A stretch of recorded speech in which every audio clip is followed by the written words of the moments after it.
คุณพระธรรมเจ้าคุณพระสังฆเจ้าคุณพระอรหันตเจ้าอริยสงฆ์เจ้าชู้ตนชู้องค์ได้เมตตาแผ่ปารมีมาเป็นนวโลกุตรธรรมปกเกล้าเกษาปกห่มหักษาครูบาอาจารย์พระมหาเถระพระเถรานุเถระเพื่อนสหธรรมิกสหพรหมจารีทุกรูปทุกองค์ปกห่มหักษาศรัทธาสาธุชนคนดีเท่าแก่อีพ่ออีแม่ทั้งหลายที่ติดตามรับฟังรายการสารธรรมยามบ่ายทางสถานีวิทยุในเครือข่ายคลื่นสีขาวเพื่อชาวประชาซึ่งออกอากาศจากวัดปากตางเจริญอำเภอดอยหล่อจังหวัดเชียงใหม่โดยเมตตาปารมีของครูบาอาจารย์ท่านพระครูอภิวัฒนวิกรมผอ.คลื่นสีขาวผู้ดูแลครอบครัวคลื่นสีขาวของเฮาในทุกด้านทุกมิติศรัทธาญาติโยมเป็นผู้ประสานงานสถานีเป็นผู้ดูแลสถานีเป็นผู้ติดจัดหาพระสงฆ์องค์สังฆเจ้ามาจัดรายการเป็นผู้ติคอยบริการดูแลครอบครัวคลื่นสีขาวมีการมีงานมีกิจกรรมอย่างต่างๆก็ได้เกณฑ์เป็นเก้าเป็นกกหือตังครอบครัวญาติโยมที่ฟังรายการคลื่นสีขาวของเฮามาโดยตลอดวันนี้ครูบาอาจารย์ติดภาระติดธุระจะต้องไปฉลองศรัทธาญาติโยมที่อำเภอวังเหนือไปแสดงพระธรรมเทศนาไปเทศน์เนาะศรัทธาในงานศพของหลวงพ่อบุญยังที่วัดทุ่งห้าอำเภอวังเหนือจังหวัดลำปางขณะนี้ท่านอาจารย์ก็อยู่ในช่วงเวลากำลังเดินทางไปตะกี้ก็เข้ามาเช็ครายการว่าโอ้ลืมเปิดไมค์ก้า เข้าไปพอเป็นว่าอันไลฟ์สดบัดได้เปิดไมค์จำเป็นต้องปิดอันไลฟ์สดแห่ก่อนแล้วก็เข้ามาแห่ใหม่ท่านอาจารย์ก็ต้องเกาะสัญญาณแห่ใหม่ศรัทธาญาติโยมเป็นผู้ที่คอยดูแลครอบครัวคลื่นสีขาวของเฮามาโดยตลอด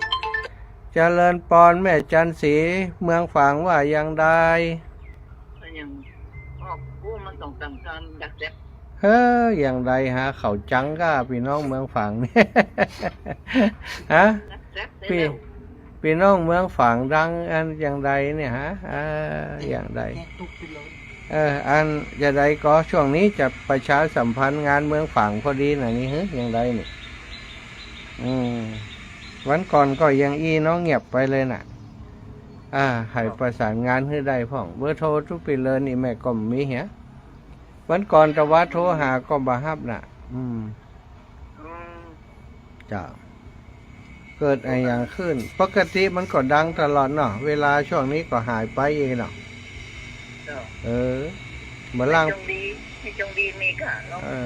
งหาจงดีแล้วแต่ว่าก็แจ้งกำละว่าไผ่โทรไปหาก็ได้เนอะเนาะบอกเบอร์โทรไปจ้ะเดี๋ยวก็ประสานงานเดี๋ยวก็ติดต่อไปเนอะจ้าแบบจ้าสัตว์ชมตั้งหลายเมืองฝางบอกว่าออกมาแป๊บๆเราก็ดับไปเฮียอีน่ะไผ่ดูแลสถานีต่างเมืองฝางเนอะจะประชาสัมพันธ์งานของเมืองฝางพอดีนะ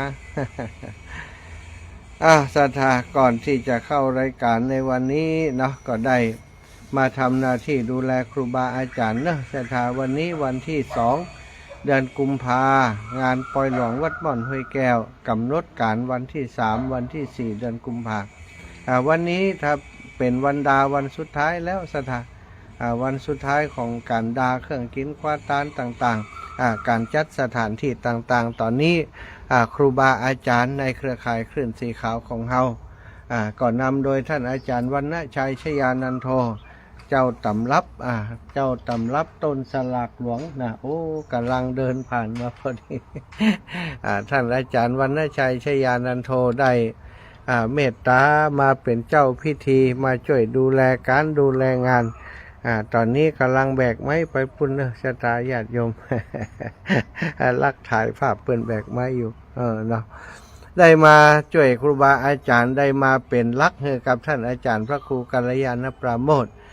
ท่านอาจารย์เปิ้นแปลงขวดตานหลวงเก่งเนอะสถาขวดตานหลวงนี่ที่เปิ้นใส่ข้าวน้ำโภชนาอาหารต่างๆที่เป็นเครื่องกินขวดตานจะตานฮือ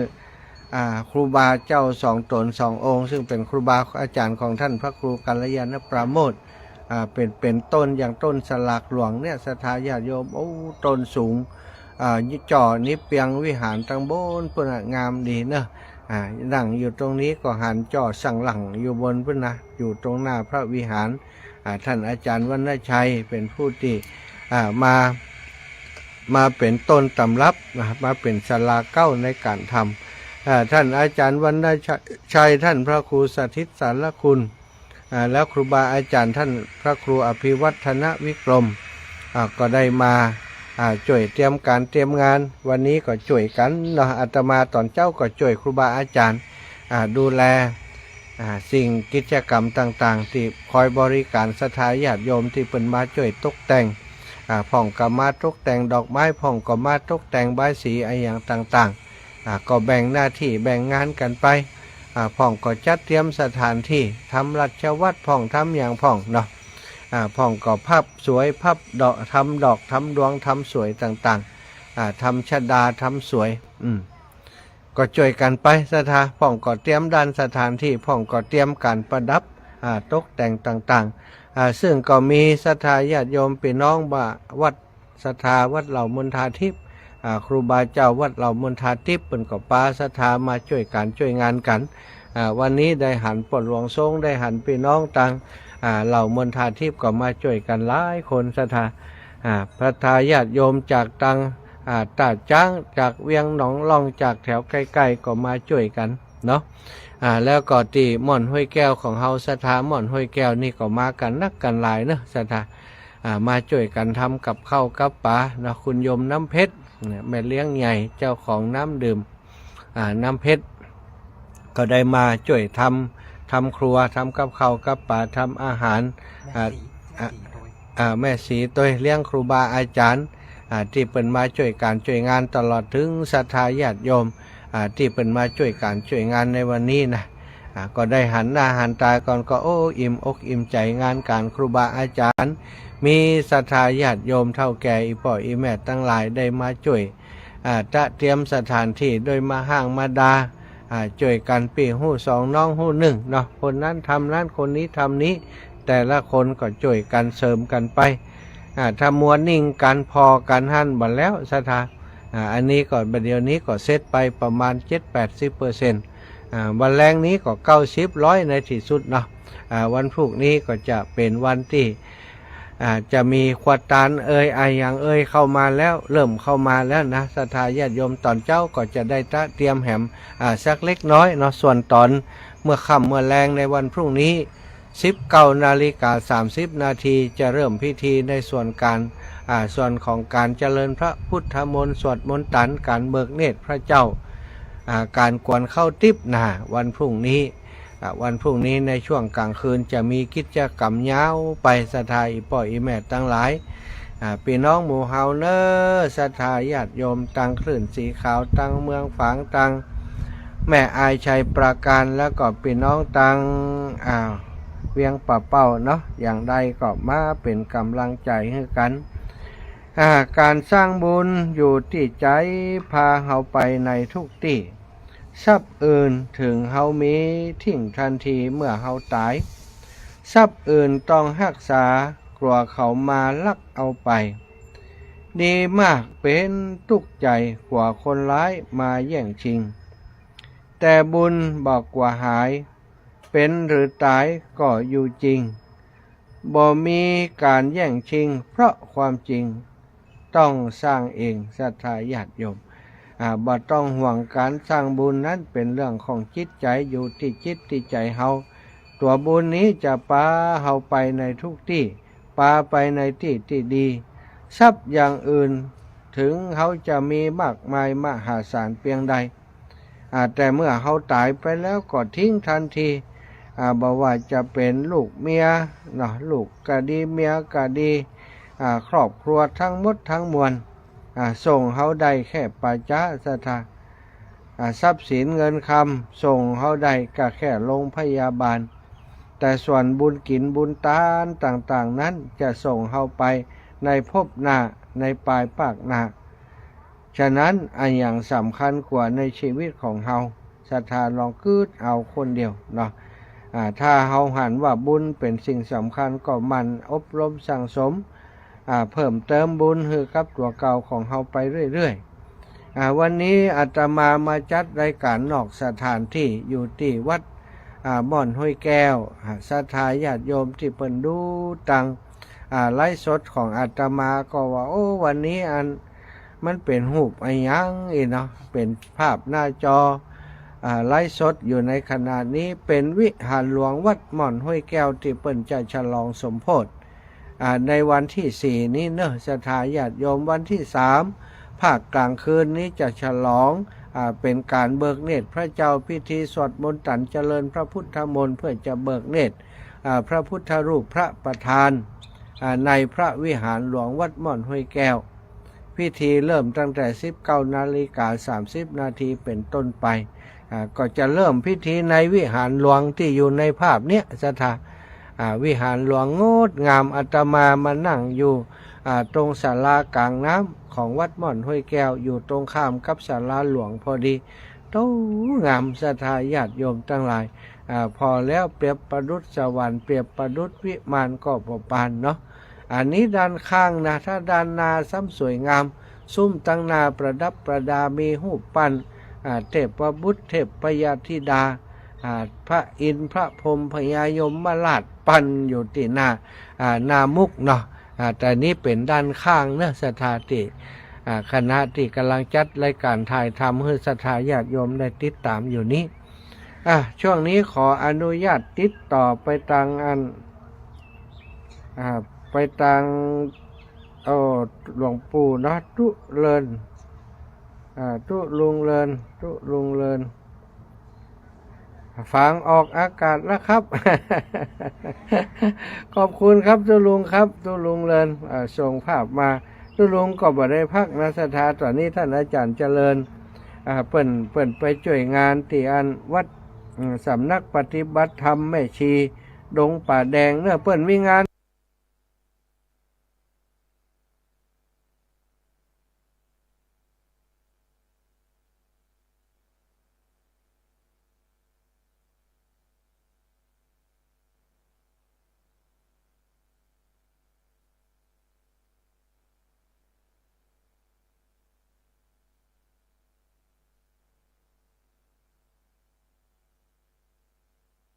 การเพียวพัดปัดกวาดนาวัดนาวาไปช่วยจัดการมัดเป่ง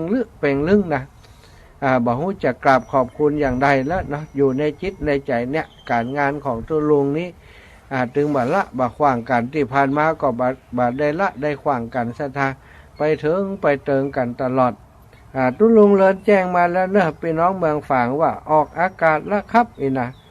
ศรัทธาญาติโยมต่างเมืองฝางแจ้งข่าวมาจิ้มลุกเรียบร้อยแล้วยังนะตุลุงส่งภาพมาให้ดูสำนักปฏิบัติธรรมแม่ชี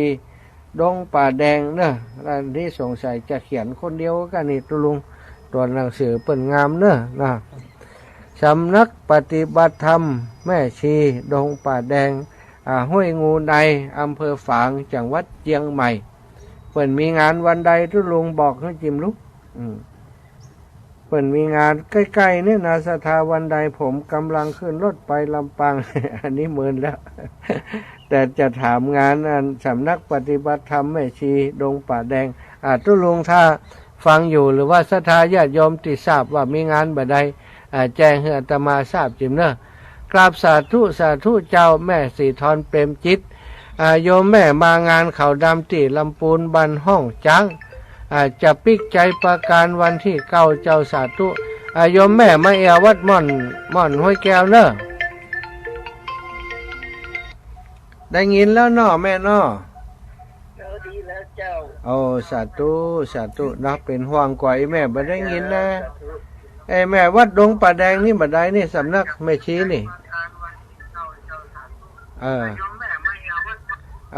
อีแม่เปิดวิทยุสวนกันให้ถามมาได้เรื่องนะ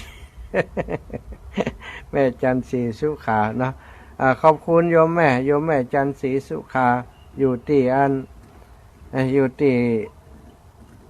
แจงหัวลินนะอยู่แจงหัวลินอำเภอฝางจังหวัดเชียงใหม่เนาะได้แจ้งข่าวมาว่าตอนนี้ดีแล้วขอบคุณหลายๆเนอะเอาศรัทธาญาติโยมวันนี้บ่ฮือหันหน้าคนอู้ละฮือหันหันหลังคาวิหารหลวงวัดหม่อนห้วยแก้วเนอะต้องสะท้อนลงในน้ำของงามศรัทธาญาติโยมเป็นมุมที่งามเลยทีเดียววันนี้เนาะตะกี้อู้ถึงเรื่องของการทำบุญสร้างกุศลเนอะอีปล่อยอีแม่ตั้งหลายทรัพย์สินเงินคำต่างๆจะติดตามลำตัวติดตัวเฮาไปก็เท่าเพียงแต่ส่งเฮาถึงโรงพยาบาลเนาะอย่างที่ว่าไปส่วนลูกเต้าญาติกาวงวานนั้นก็ฮักเพียงใดฮักเพียงใดห่วงใยเขาเพียงใดพอเฮาตายไปแล้วนะก็จำเป็นที่จะต้องทิ้งกันไปถึงป่าช้าเผาแล้วก็กูไปมึงไปนะ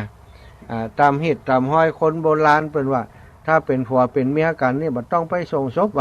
ผัวไปเอาไปโตยอย่างเนาะบ่ฮื้อไปส่งศพแหมซ้ำนะแต่ถ้าไปส่งก็จะไปเหลียวกลับอีกห้ามเหลียวกลับเพราะอย่างกลัวคนที่เพิ่นตายไปแล้วจะเอาไปโตยห่วงใยกันกว่าเพิ่นจะเอาไปโตยนี่ถ้าฮักกันเพียงใดก็ตามศรัทธาเวลาเขาตายไปแล้วคุณค่าของชีวิตของเขาถ้าจะเก็บรักษาไว้มันก็จะเป็นภาระเขาเป็นสิ่งที่บ่เหมาะที่จะเก็บมันจะเน่าเปื่อยผุพังเหม็นไปหนักเพิ่นก็เลยต้องเอาไปเผาเอาไปทำการชาปนกิจให้เรียบร้อยเผาไปก็เป็นพูนเป็นโพงไปอันใดล่ะที่จื่อนั้นจื่อนี้ที่เฮาว่ากันเหลือแต่จื่อซะท่าเหลือใจจื่อและคุณงามความดีทรัพย์สินสลิงคานมากมายมหาศาลเพียงใดก็ต้วยเฮาไปบ่ได้แต่สิ่งที่ต้วยเฮาไปได้ก็คือบุญคือกุศลหน้าที่ของเฮาที่เกิดมาเป็นมนุษย์เฮาสร้างคุณงามความดีสร้างสมปุญญาบารมีกันไปหาอยู่หากินมีครอบมีครัวดูแลครอบครัวแล้วสิ่งที่เฮาจะต้องทำให้แก่ตนตัวของเฮาก็คือบุญคือกุศลอันว่าบุญอันว่ากุศลนี้ไผก็ลักจากเฮาไปบ่ได้ซะท่าทรัพย์อื่นนั้นบ่ว่าจะเป็นทรัพย์อย่างทรัพย์ภายนอกที่เฮาสะสมไว้เลือกสวนไร่นาบ้านช่องห้องหอแม้กระทั่งลูกแม้กระทั่งเมียของเฮาถ้าตายไปแล้วถ้าเปิ้นยังหนุ่มอยู่แน่ซะท่า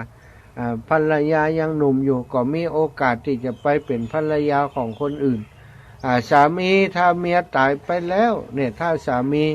ยังหนุ่มฟ้อหล่อเฟี้ยวอยู่อายุยังหนุ่มอยู่เปิ้นก็ชอบเอาเมียใหม่แหมแล้วซะท่าเปลี่ยนมือกันไปได้นั่นถึงเขาจะฮักเพียงใดก็ตามเมื่อเขาตายไปแล้วก็บ่มีสิทธิ์อย่างแล้วเนาะเขาก็มีสิทธิ์เต็มที่จะเอาใหม่ที่จะมีใหม่อย่างเล่าคือสิ่งที่เขาบอกว่าความฮักความห่วงใยบางคนจะยิงสัญญาสาบานด้วยกันอาจจะเป็นของน้องคนเดียวจะเป็นของพี่คนเดียวไม่เกี่ยวข้องใครถึงมีไผอ้ายตายไปแล้วน้องก็บ่เอาไผอ้ายน้องก็บ่อยู่ด้วยไผแต่นะถ้าอ้ายตายไปแล้วน้องก็เอาไผอ้ายเป็นห่วงนะถ้าอ้ายตายไปแล้วอ้ายกำเจว่าอย่างเอาเตออีหล่ะถ้าไอ้ตายแท้น้องก็จะเอาไอ้พัดบ้านเหนือนะกะอีล่ะ หาว่าแล้วมันเล่นหูเล่นตาให้กันอยู่สถาตอนเขาหึงหวงกันนี่โอ้ตอนมีชีวิตนี่หึงหวงกัน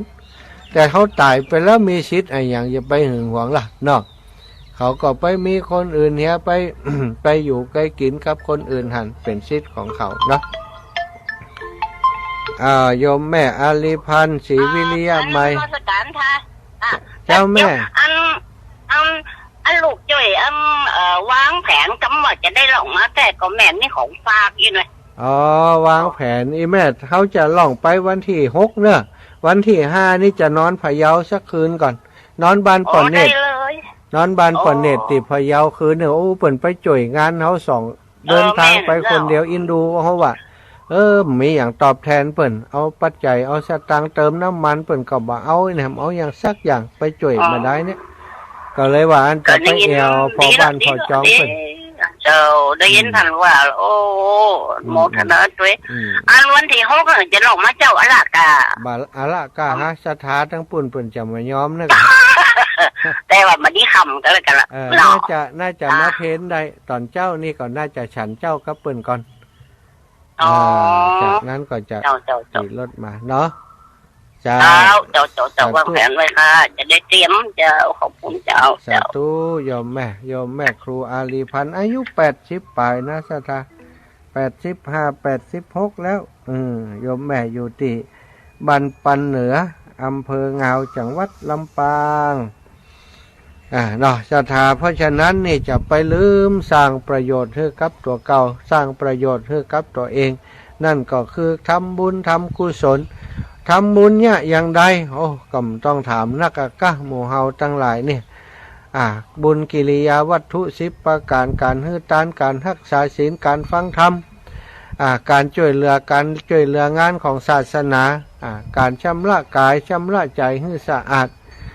จะโดยประการต่างๆนั้นเรียกว่าบุญกิริยาวัตถุนะศรัทธาญาติโยมเดี๋ยวนี้อาตมาก็ทำบุญกิริยาวัตถุทำอะไรอย่างอาตมาก็นั่งสนทนากับศรัทธาญาติโยมเวลาว่างๆเวลาที่ศรัทธาญาติโยมอยู่กับบ้านกับจ้องบางผ่องก็นั่งกึดถึงเรื่องเก่าเรื่องหลังบางคนนี่กึดน้อยเนื้อต่ำใจเรื่องโน้นเรื่องนี้กึดบ่ได้ก็ให้บ่นั้นก็ซ้อจะเอาเรื่องอย่างอันมากึดนั่นครูบาอาจารย์เพิ่นก็เลยจวนสถานีวิทยุจวนครูบาอาจารย์เอารายการธรรมะมาออกมาเป็นเปื่อนศรัทธาญาติโยมมามาจ้ามาฟังครูบาอาจารย์เรื่องนั้นเรื่องนี้ก็เพลินไปทำให้จากคนที่เป็นคนกึดนักเวลาอยู่คนเดียวบ่มีเวลาอยู่คนเดียวแล้วนี่อยู่กับทุเจ้าก็ไปศรัทธาก็ฟังไปเนาะม่วนฟ้องบ่ม่วนฟ้องก็ฟังไปกะดีกว่านั่งกึดคนเดียวนั่งให้คนเดียวเนาะอันนี้ฟังวันนี้อาตมาเรื่องการทำบุญเพื่อจะให้ศรัทธาญาติโยมได้สั่งสมบุญบางครั้งบางทีศรัทธาตอนที่เฮาเนี่ยการเนี่ยงานเป็นคนหนุ่มคนกำสร้างเนื้อสร้างตัวอาจจะบ่มีเวลาในการทำบุญทำกุศลสักเท่าใดแต่เมื่อลูกเต้าเข้าปันใหญ่หน้ากาบานแล้วเฮาอายุนักขึ้นเวลาในการที่จะสร้างสมบุญโดยการฟังธรรมก็ดีโดยการทำกิจกรรมอื่นๆช่วยเหลือการงานในวัดในวาก็ดีไปงานปล่อยงานล้ำต่างๆก็ดี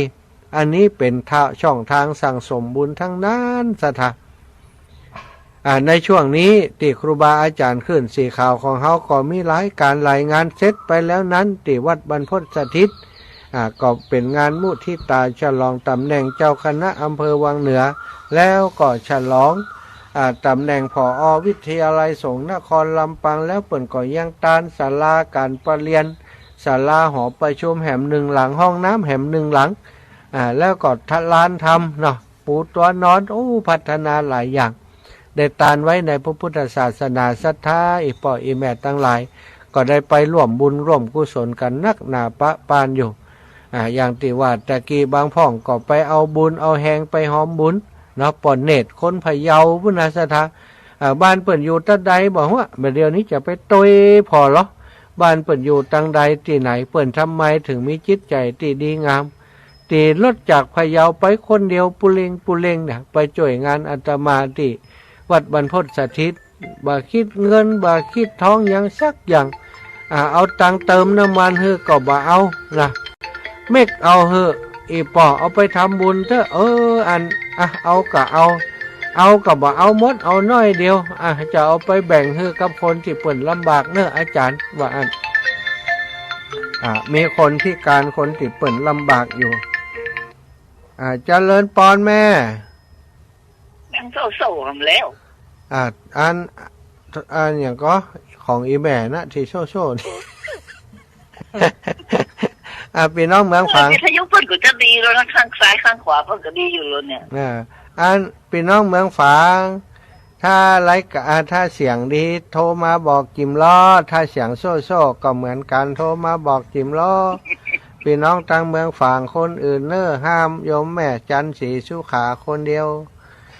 ขอฟังตั้งอื่นจิมแม่มาริวันพิเคราะห์งานอีแม่ส่งเสียงมาจิมล้อว่าของอีแม่ดีกำดีเนอะอัน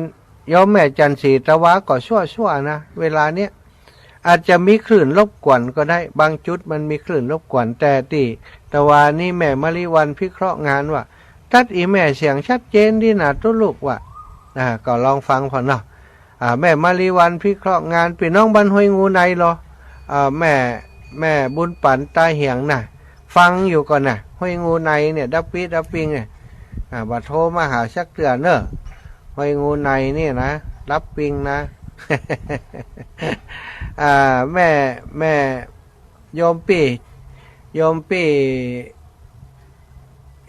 ไออย่างก็ละพีพันเครือโยลองเช็คมาจิมเจริญปอนดีแม่ชัดก็ชัดเจนเจ้านั่นแหละของแม่อันจันสีสุขานี่จะต้องเอาวิทยุไปแจ่น้ำแล้วมันจะไหลไปจับคืนก่อนเอาตัดมันน่าจะมีอันปัญหาเรื่องอันอย่างก็คลื่นแต่นั่นมันอาจจะอัพสัญญาณของเขาเนาะแม่เนาะของอาจารย์เพราะว่าปัจจุบันใกล้วัดเลยน่าจะเขาก็ว่าน่าจะชัดอีนะชัดตู้อีแม่ไหลมาเนาะไม่จันสีไหลหน่อยไหลเสาอันไปมาหน่อยอีแม่มาเดี๋ยวนี้อันตกลงว่าจะเอาเป็นชุดนะเพราะเป็นชุดมันงามเจ้าเอาเป็นชุดอย่างอันเลยมาเดี๋ยวนี้อันกับครูบาอาจารย์ว่าเก็บอันครูบาอาจารย์ก็หอมนักน้อยเอกะคนชักครูบาอาจารย์หลายตนหลายองค์คนละ2-3 ปันนี่ก็ได้แล้วก็แล้วก็ศรัทธาญาติโยมที่เปิ่นหอมมาเขาเอาเป็นยอดเฮียอีน่ะกับท่านพระครูเนาะแม่เนาะเปิ่นว่าเอาแบบเนี้ยเอาอย่างอีมันงามดีอีน่ะเจ้าก็จะเก็บตั้งวงฝางเจ้าหลวงปู่ด้อยก็จะตั้งเวียงป่าเป้าวันนี้อันตั้งลำปางก็เริ่มหอมกันมาแล้วแม่ตะกี้แม่ครูอริพันธ์เปิ่นก็หอมมา500นี่นะถ้าที่แม่เขาจะไปหม่อนห้วยแก้วนี่มันบอกกำหนดเวลาก็ได้จ้ะอีแม่มาช่วงใดก็ได้กะมันถ้ามาล้อกันอีแม่จะลำบากแม่ต้องกลับให้มาค่ำมืดกะถ้าเต่าเปิดนี่มันจะค่ำไปเต้นเนี่ยหลวงพ่อไปเชียงสูงหลวงพ่อว่าจะมาวันที่3มากะมาได้มาจ้ะฮะมาได้ไปจ้ะแม่ไปวันที่4ที่แรกหลวงพ่อก็ท่านพระครูว่าเดี๋ยววันที่3หลวงพ่อจะไปเองลงคลิปงานเนี่ยก็บอกว่าไงนะงานเปิดนักอะงานนักเอาไปเชียงสูงเลยไหมนะเนี่ยสาธุแม่ไปเวลาไหนก็ได้เนาะไป1 ตู้มาเวลาปกติของแม่นะเขาเป็นห่วงเวลาเดินทางมาแล้วเดินทางกลับค่ำมืดมันจะอิดตี 5นั่นเลยเจ้าเนี่ยมาตี 5มาถึงก่อนทำบุญครับกลับไปกับบ่ค่ำบ่มืดก็ยังแคว้นกันไหมแล้วก็วัดของนั่นรู้ไอ้อย่างเนาะสายมูลไหมไอ้อย่างที่พระครูสังวรศิลาภิรักษ์อันนั้นอยู่ไกลกันก็บ่ไกลแม่ลูกนี้ไปก็ออกไปตังแยกอย่างก็จะแยกถุงเซี่ยวเลี้ยวขวาไปตังป่าซางปุ่นแยกสปุงอีกกับบักไก่แม่จากนั้นไปประมาณออกจากนี่ไปถึงปุ้นนี่ก็ประมาณ20 กิโลได้อยู่ไหมจะลองถามเจ้าครูแล้วเขาจะไปก่อนบักไก่กันตัวได้ยันบ่อนห้วยแก้วน้ำแก้วถ้านี่เขาก็จะไปส่งแม่ก็ได้เจ้าแม่ดูกันเนาะดูเวลาด้วยเจ้าเนาะเจ้าดูเวลาก่อมปอกไก่กันเพื่อให้กำลังใจเพื่อนเจ้าบุญรักษาเจ้าแม่ทอดมาหาอยู่นี่ก็ได้โซเปอร์ผมจะไปส่งเปิ้ลก็ได้โยมแม่จันสีสุขาอีแม่อยู่ติอัพสัญญาณสัญญาณของคนอื่นจัดดีเนี่ยของตัวมาได้บ่ดีศรัทธาการที่คนเฮาเกิดมาแล้วเนาะเกิดมาแล้วสิ่งสำคัญสิ่งจำเป็นตอนที่เฮามีชีวิตอยู่เฮาเนี่ยยังได้บ่ให้เฮาเป็นภาระเดือดร้อนคนอื่นจริงๆแล้วเฮาก็เป็นภาระกับพ่อกับแม่ตั้งแต่น้อยมาเนาะ พ่อแม่เลี้ยงดูเฮามาเมื่อพ่อแม่เลี้ยงดูเฮามาแล้วพอถึงตาเฮามาเฮาก็จะต้องเลี้ยงดูพ่อแม่ตอบคืนอันนี้เรียกว่าความเป็นผู้ที่กตัญญูกตเวทีคนกตัญญูกตเวทีถือว่าเป็นคนมีบุญนะศรัทธาคนใดที่เลี้ยงพ่อเลี้ยงแม่ก็เป็นคนที่ทำบุญคนมีบุญเหมือนกันดีแล้วนี่เจอดีแล้ว วิทยุตัวมดีเดี๋ยวจะซื้อไปฮื้อสัก3 เครื่องเนอะถ้าเครื่องนี้มันดีริ้วเครื่องนั่นพอเนอะซื้อไปให้แม่สัก3 เครื่องลูกมาจะซื้อให้แม่จ้าเจ้าแม่จะไปเก็บตังค์ที่แม่นะกะดีนะบรรลุแล้ววันผูกวัดด้วยแม่จงดีเขานะ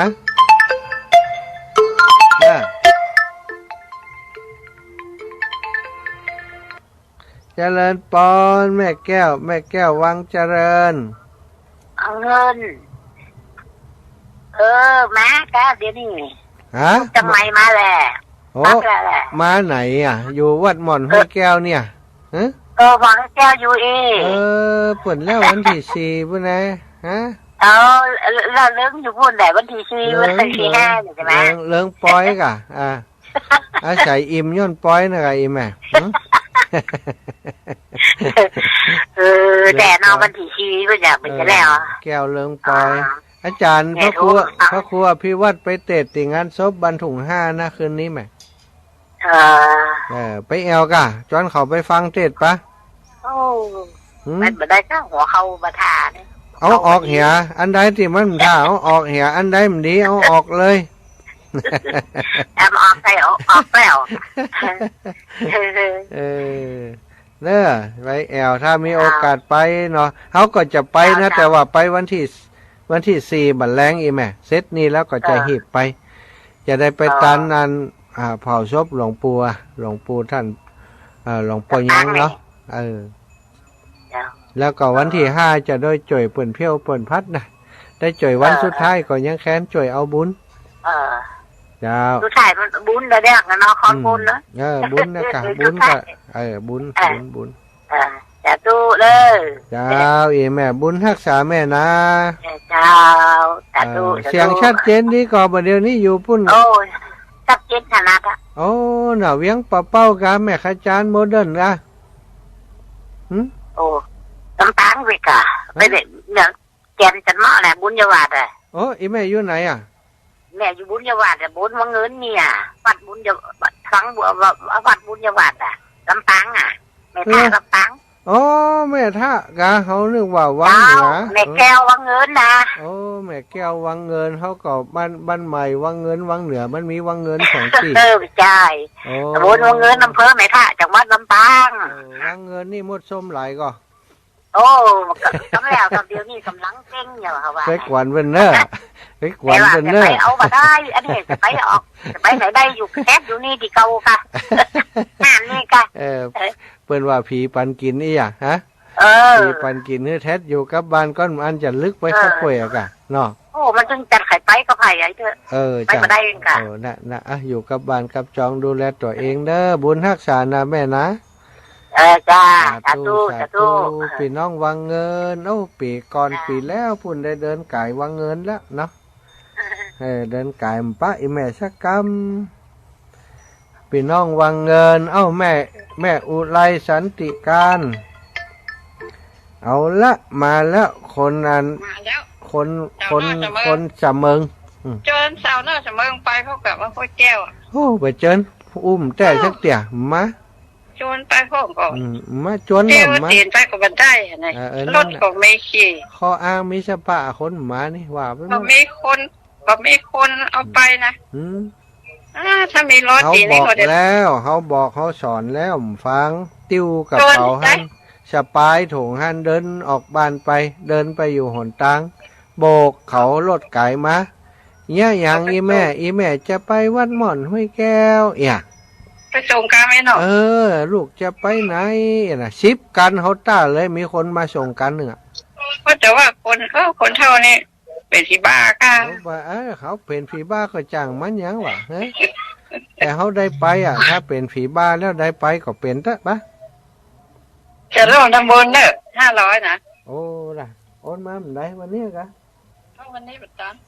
แม่บุญอย่างพ่องเดี๋ยวก่อนจดก่อนกะหอมอย่างพ่อง500นี่โจโลมา500นี่อย่างพ่องนี่ก็ซื้อน่าซื้ออันธรรมะโอ้อีแม่รวม500เลยกะกะธรรมะนะโอ้สาธุเอาหอมบุญธรรมะแม่อุ้ยอินตะกี้แม่ครูอาริพันธ์นี่500แม่อุ้ยอินโอ้หมาน500เลยนี่แม่อุ้ยอิน500มันพูกวันเนี่ยมันต้องพังแม่อุ้ยอินน้ำสกุลอย่างก็ชัยอุดกะชัยอุดเจ้าโอ้ชัยอุดได้นี่นะชัยโอ้ไม่เป็นไรเด้อล่ะไม่มาลายเฮาฮู้จักแม่บัวเร็วชัยอุดเหรอคนบ้านอันบ้านปงไตไปไหนแม่บัวเร็วชัยอุดแนะนำเพื่อฮู้จักเนี่ยแม่บัวเร็วชัยอุดนี่มีญาติอยู่อันเสมิงเนอะอันนี้นามสกุลตั้งอันสามีอีแม่ก็ชัยอุดนี่อยู่ไม่วางอ๋อปอเป็นคนไม่วางไม่วางคนเสียเป็นว่าเราได้ที่อยู่คนเดียวนะอ๋อจะบอกเขาว่าเป็นสาวอีหนอสาวน้อยเด้อ38อยู่เด้อ83โอ้หมดถ่าแล้วหมดแล้วก็มีอยู่ก็จะหมดแก้วไม่สักตัวอย่างนั้นสาธุตาบอดตาใสนี่นะมาเอาอยู่กับธรรมะให้หมดจะตายแต่คืนแม่อันใส่ท้องว่าลูกใจมันตาบอดอย่างก็ตาบอดตาใสอีกะตาบอดอันนี้นะติตาบอดตาส้มไก่นะอีแม่ตาส้มไก่นะแล้วมันงมเพราะถ้าแรงมามันจะงมซะนั่นซะนี่อ่ะแล้วทีนี้อันเขาว่ามันตาส้มไก่มันว่ามันใจอีน่ะมันนี่แล้วมันหันมัดอ่ะแล้วทีนี้มันงมใส่หัวปอเท่าอย่างงมไปยุบใส่หัวปอเท่าโอ้วันนี้อย่างไรนี่ยุบเผื่อหัวป่อใจป่อเอาอันจะซื้อหมวกเคยป่อเขากว่ามันจับเอามือมันเป็นเหล่าเจียยุบหัวป่อเท่าด่าว่านี่บันที่ตาบดีก็ไม่งุ้มหัวป่อไป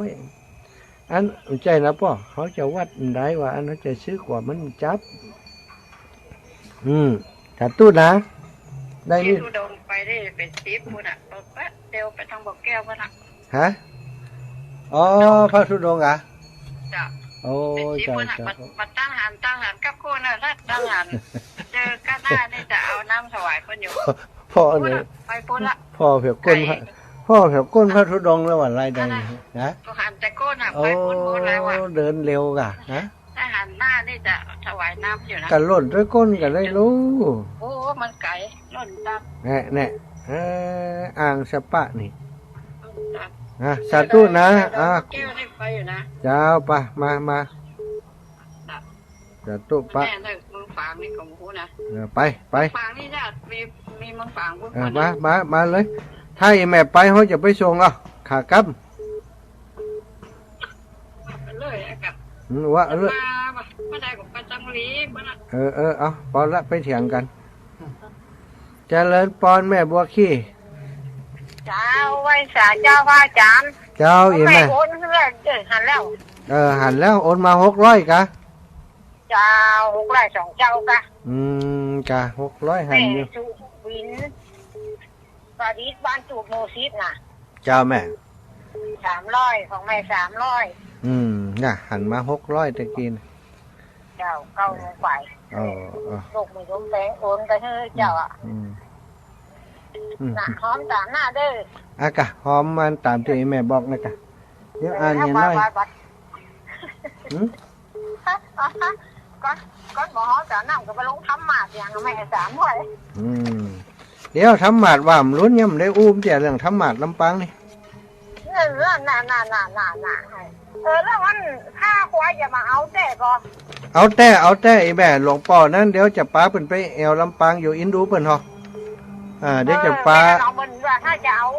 ไปล็อกไว้ให้ดูลูกปั่นล้ำรถว่ะนะเอาล็อกไว้เลยเขาเปิ่นจำเป็นแต่เดี๋ยวเขาจะไปแอวหาเปิ่นเขาอีตางไปส่งเปิ่นสักล้ำก่อน น่ะแต่ว่าอัน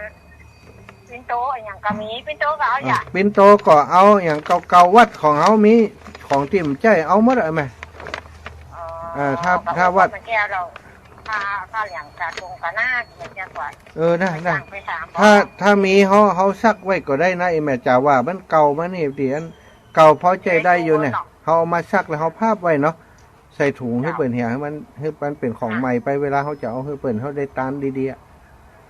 เอาไม่ได้ซักกระมดตากว่าเปิ้นเป็นนั่นเป็นเป็นเปื้อนก็อาจารย์วันได้ใช้จริงๆเปิ้นอาจารย์วันได้ใช้จริงๆเลยแต่วันนี้ทำงานเอาจริงเอาจริงๆมาเปื้อนเป็นเปื้อนบอกให้หน่อยนะน่ะมีหมดเอาล่ะเอาดีใจเดี๋ยวจะโทรบอกหลวงพ่อก่อนจะได้ไปแอวหาเปิ้นติตาสองยังเปิ้นเป็นตนเมตตาอีแม่เลี้ยงดูพระเนรนาคอีนะเอามาส่งห่ำเฮียนหนังสือได้ดิบได้ดีกันนักละขึ้นตัวก็มี2 3เสียก่อนเจ้าสาธุแม่นะเจ้าสาธุเจ้าสาธุเจ้าสาธุโยมแม่เจริญปอนเจ้าของทัวบัวเย็นทัวเราจะเอาผ้าอย่างที่เจ้าไว้ผ้าเสื้อเอาโมดีแม่ผ้าเสื้ออันแม่กระทั่งของอันอย่างก็ปินโตเก่าไอ้อย่างเก่าหม้อเก่าเมียงเก่าที่เปิ่นมีก็ได้ไอ้นะเพราะว่าเปิ่นเอาไปเฮือหมู่ที่ลำบากอยู่ที่ชายแดนตุ้ยเปิ่นติดพม่าพุ่นน่ะโอ้อันพระทั้งพม่าบ่มีจีวรอย่างใส่ก่อนนักแม่เดี๋ยวจะบอกของน้องสาวพับมาจะเอาเจ้าผ้าเหลืองกะเอาแหละผ้าเหลืองกะเอาผ้าเหลืองกะเอาผ้าเจ้าบ้านกะเอาผ้าทุเจ้าก็เอาปินโตอีเนาะปินโตกะอย่างกะบนเนี้ยเอาหมดชื่อแม่มีปินโตมีให้เชื่อเกิบกะอย่างกะถ้าเป็นกูเอาถ้าเป็นขอนเมาเป็นว่าอันเนาะเดี๋ยวจะเก็บให้เจ้าเก็บไว้เฮ้ยแล้วไอ้แม่มากี่โมงมันหับหลายตีตะกี้โทรบอกคนขับรถบนบ้านเสด็จเนาะบอกว่าหับแม่วันนี้แล้วก็มาหับแม่น้อยยะสีแล้วก็มาหับ4:09โอ้สีมาคงจะ8 โมงคุณออกก็พร้อมกันนักเขา7 โมงเดี๋ยวจะหับนี่เราใช้ยามันจะเก่งอย่างไอ้เจมบันโคยเจมมันติดงานเขาเหมาไปนานอีแม่ก็เพิ่นจ้องเทศบาลจ้องไปนานวันที่9นอนคืน1จ้องอีแม่ไปคนเดียวกะเจ้าไปบ้าน4:09นี่มี7-8 คนจ้องไปเพิ่นเจ้าสูงอายุกันเอวใจเซ็นกะมาหัวลูกสาวมันเป็นอย่างว่าเอาว่าแล้วใจเซ็นเส้นต้องมี8 คนกันบ้าน4:09นี้กันนั่นแน่ใจเซ็นสาธุนะแม่ป้ากันวันนี้เจ้าสาธุเจ้าแม่บัวเย็นจันทบลำปางศรัทธาญาติโยมจะปาคณะมา1 ลำรถตู้แล้วก็โยมน้องบุญที่ราโยธาเนาะก็จะปามา1 ลำรถตู้เนอะแม่คำมีกาจุมหอมวัดหม่อนห้วยแก้ว100 บาทวัดทรายมูล100 บาทแม่น้อยทาอาสาหอมวัดหม่อนห้วยแก้ว100 บาทแม่ซิมมุนีแก้วหม่อนห้วยแก้ว100 บาทวัดทรายมูล100 บาทหอมกะน้ำกะไฟอัตมาภาพ100 บาทแม่สุกแก้วศรีลาพรสีเตี้ยหอมวัดหม่อนห้วยแก้ว100หอมวัดทรายมูล100แม่อ้อยมะโหฬารสำรานมะโหฬารหอมวัดหม่อนห้วยแก้ว100 บาทเจริญปอนแม่ขจรปินใจล่าสวัสดีเจ้าแม่ฟังอยู่เด้อฟังอยู่เนอม่วนก่อนเนอม่วนกะแล้วก็นี่แต่ว่าแม่แรงกดเป็นหุ่นจานโมเด้อกดหุ่นจานโมแต่คืนอูแหล่งหยังก็ได้บัดเจ้าโลอูนิทานแต่ว่าเป็นกิจกรรมน่ะบัดตันกันแต่เจ้าอูนิทานอีศพเนาะกำใจแม่นะกะ นิทานอะไรเอ่ยครับอย่างก็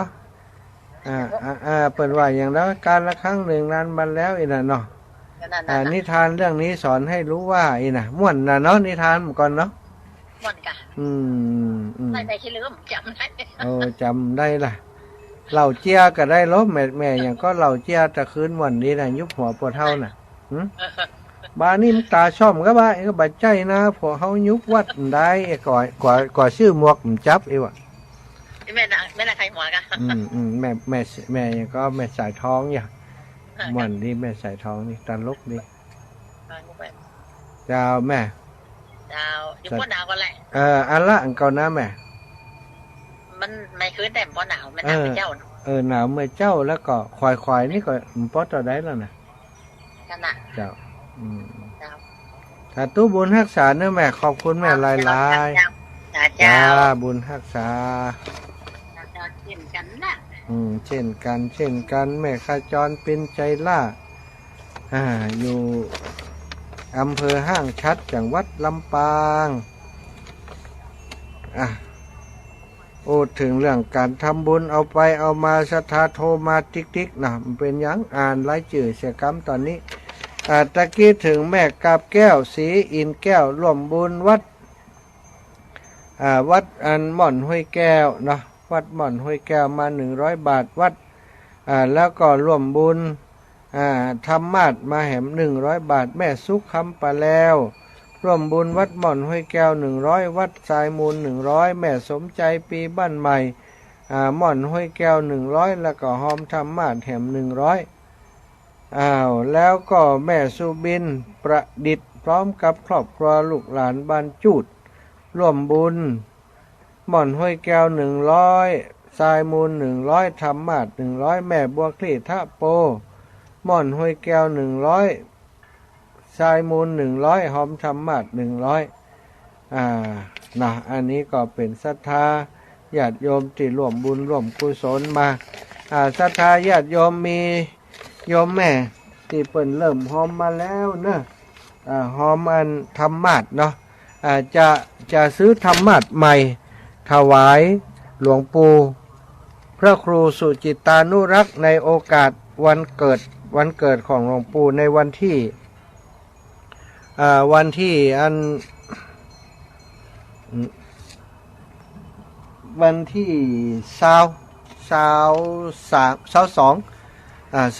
เดือนมีนาสถานที่อำเภอฝางจังหวัดเชียงใหม่คลื่นสีขาวของเฮาครอบครัวคลื่นสีขาวนำโดยท่านอาจารย์พระครูอภิวัฒนวิกรมหลวงปู่พระครูปฏิพันธ์ธรรมทินและศรัทธาญาติโยมนัดหมายกันว่าจะไปวันที่20เนาะซึ่งถ้าไปวันที่20นี่ก็จะเป็นเฉพาะกลุ่มของครอบครัวคลื่นสีขาวถ้า21นี่ก็จะเป็นในพื้นที่ของเปิ่นจะวุ่นวายแล้วก็22จะเป็นพระมหาเถระพระเถระผู้ใหญ่จะทำเพื่อการต้อนรับของครูบาอาจารย์หลวงพ่อพระครูสุจิตานุรักษ์ต้อนรับพี่น้องคลื่นสีขาวของเขาบัดสะดวกบัดทั่วถึงก็เลยจะเลือกเป็นวันที่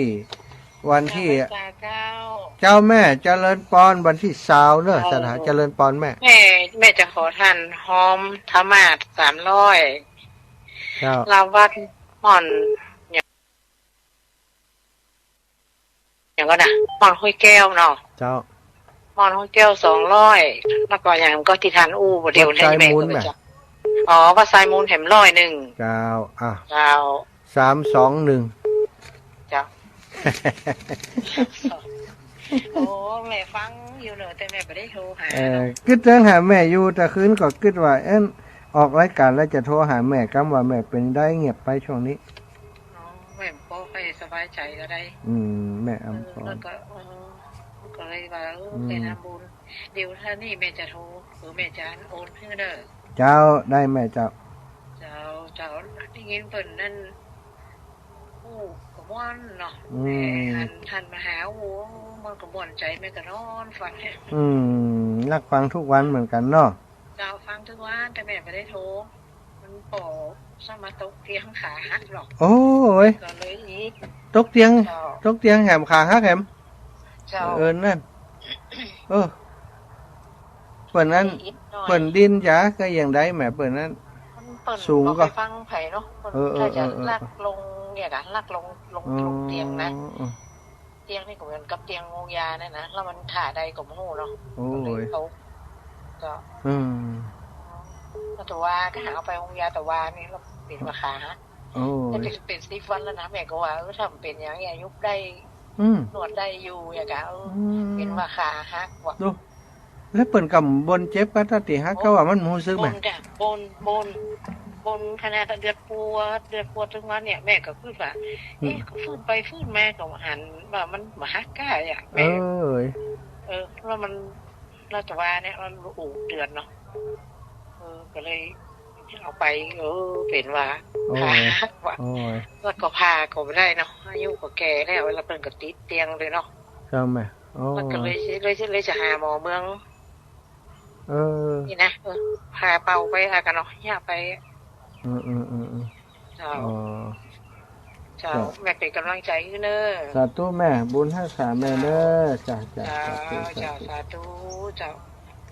โยมแม่อำพรบุญหมื่นไปแอวหาไปทำบุญถึงลำปางพุ่นนะจ้าศรัทธาช่วงนี้พักแป๊บหนึ่งเนาะพักได้กินน้ำกินท่าสักเล็กน้อยวันนี้ไม่ไผ่เลี้ยงน้ำเย็นเลยเนาะเจ น้ำเย็นมีกาแนวสักครู่พักสักครู่ขอพักแป๊บหนึ่งฟังเพลงธรรมะสักครู่หนึ่ง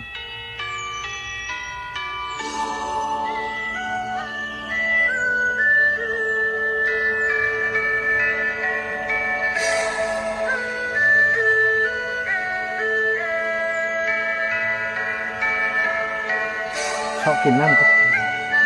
ปวดมันลุกมาตอบเราครับตอบโป๊กนั่งวับวังเวงมาเจ้าข้าได้ยินระฆังเสียงเย็นระฆังแห่นเป็นร่มเงาผู้ชนผู้ร้อนเราก็ยังคงเรา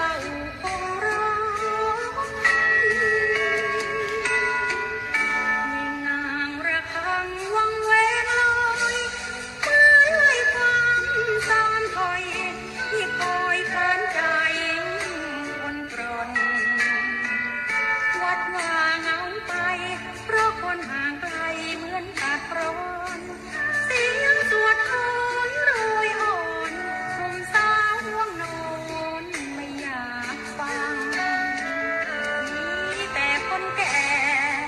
ตั้งใจแน่นิ่งสดับซึ้งพระธรรมสงบระงับดับล้างโลกีพ่ายพังสืบการต่อไปคิดแล้วหัวใจก็หนาวเสียจังสาวรุ่นลำจะมีใครฟังพระเทศกันเล่าเมียนางระฆังวังเวงมาสาธุชนเจ้าข้าได้ยินระฆังหรือเปล่าระฆังเสียงเย็นระฆังแผ่นเป็นร่มเงาริ้วแผ่วมาเบาเสียงพระคุณเจ้าท่านสวดมนต์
รียบเทียบเขาเทียบเราเลยมองไม่งามช่างเขาแต่เจ้าก็คือดอกบัวด้วยความสัตย์ซื่อยึดถือความดีเป็นหลักใครรักไม่รักก็ไม่จมปลักมองเมื่อโผล่พ้นน้ำก็เห็นความงามในตัวไม่ยึดติดในตมชั่วขอเป็นดอกบัวดอกเดียวใครไม่มองว่าบัวงามเด่นแต่บัวก็เป็นดอกบัวทุกวันอย่างนี้ไม่อยากเด่นดังแต่มุ่งหวังในทางเด่นดีเกิดมาเพื่อสร้างบารมีถวายชีพนี้บูชาดอกบัวดอกน้อยเฝ้าคอยคนที่ใจบุญมาโอบเอื้อเกื้อกูลรู้ค่าของบุญเก็บบัวขึ้นมาเพื่อสร้างความดีและเสริมบารมีดังว่าใช้ดอกบัวนี้บูชาพระสัมมาสัมพุทธองค์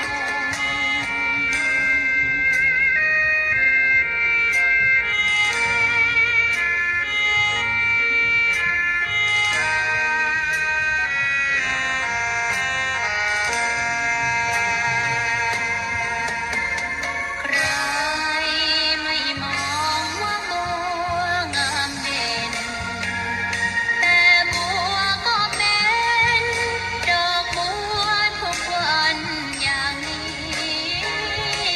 ไม่อยากเด่นดังแต่มุ่งหวังในทางเด่นดีเกิดมาเพื่อสร้างบารมีถวายชีพนี้บูชาดอกบัวดอกน้อยเฝ้าคอยคนที่ใจบุญมาโอบเอื้อเกื้อกูลรู้ค่าของบุญเก็บบัวขึ้นมาเพื่อสร้างความดีและเสริมบารมีดังว่าใช้ดอกบัวนี้บูชาบอกหูหอมมาฮะ สัมถ้าปูถวาย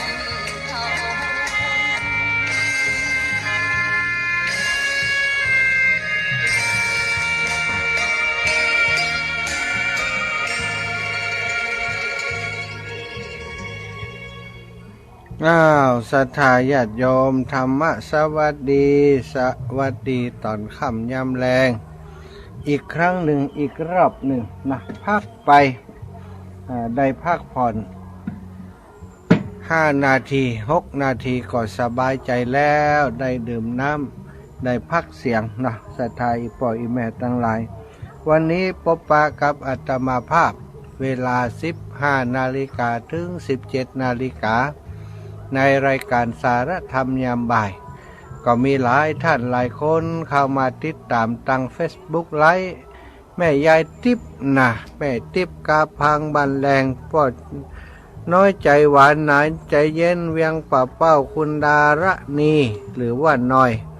ไหวสาเจ้าอาจารย์เนี่ยล่ะแล้วก็แม่อุไรวันสันติการกราบสาธุเจ้าข้าบันร้องเวียงป่าเป้าเจ้าแม่จันทาทรตันแม่กาบแก้วสีอินแก้วนั่นก็เข้ามารับชมอยู่แม่สีทรเปรมจิตคุณโยมจิรายุทธปัญญายืนแม่คุณโยมนุชก็กำลังชมอยู่คุณรสสุคนโยมรสสุคนแม่โยมแม่จิราพันธ์โมป้อโยมโชติกานินคำก็ได้รับชมอยู่ในคณะนี้โยมอาลีโยมเรนูโยมแม่ตุ้ยจาใจนั่น แม่ลาวันกุยคำก็ได้รับชมอยู่คุณโยมบุญเรืองชัยเงินนะก็รับชมอยู่อนุโมทนาบุญขอบคุณทุกท่านทุกคนติดตามรับฟังเป็นกำลังใจให้กันอยู่ในขณะนี้เนาะวันนี้อาตมาภาพได้จัดรายการอยู่นอกสถานที่ได้อยู่ที่วัดหม่อนห้วยแก้วตำบลดอยหล่ออำเภอดอยหล่อจังหวัดเชียงใหม่ซึ่งขณะนี้ต่างคณะศรัทธาสมณศรัทธาคณะศรัทธาญาติโยมลูกศิษย์ลูกหาของท่านอาจารย์พระครูกัลยาณปราโมทย์กำลังจ่วยกันเตรียมเกียมดา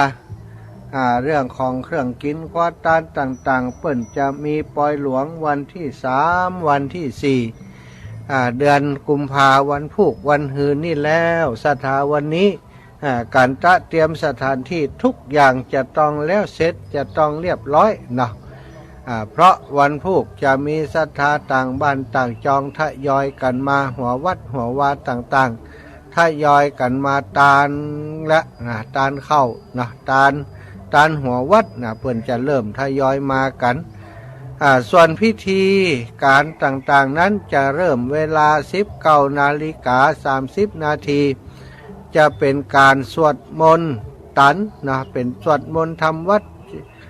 สวดมนต์ตันเจริญพระพุทธมนต์สวดมนต์ตันสวดธรรมจักรปวัตนสูตรตอนเจ้าของวันที่4เจ้ามืดก็จะเป็นการสวดมนต์ตันเนาะเจริญพระพุทธมนต์อีกรอบหนึ่งเป็นการเบิกเนตรพระเจ้าแล้วก็เสร็จเรียบร้อยแล้วกันนะเพิ่นก็จะมีการเปิดเนตรเบิกเนตรพระเจ้าแล้วตอนเจ้า วันที่4ก็เริ่มมีควาตานเข้ามาควาตานจากคณะศรัทธาพี่น้องบันวัดหม่อนห้วยแก้วและคณะศรัทธาต่างบ้านต่างจองในพื้นที่ตำบลดอยหล่อในพื้นที่อำเภอดอยหล่ออำเภอใกล้เคียงตลอดถึงของศรัทธาญาติโยม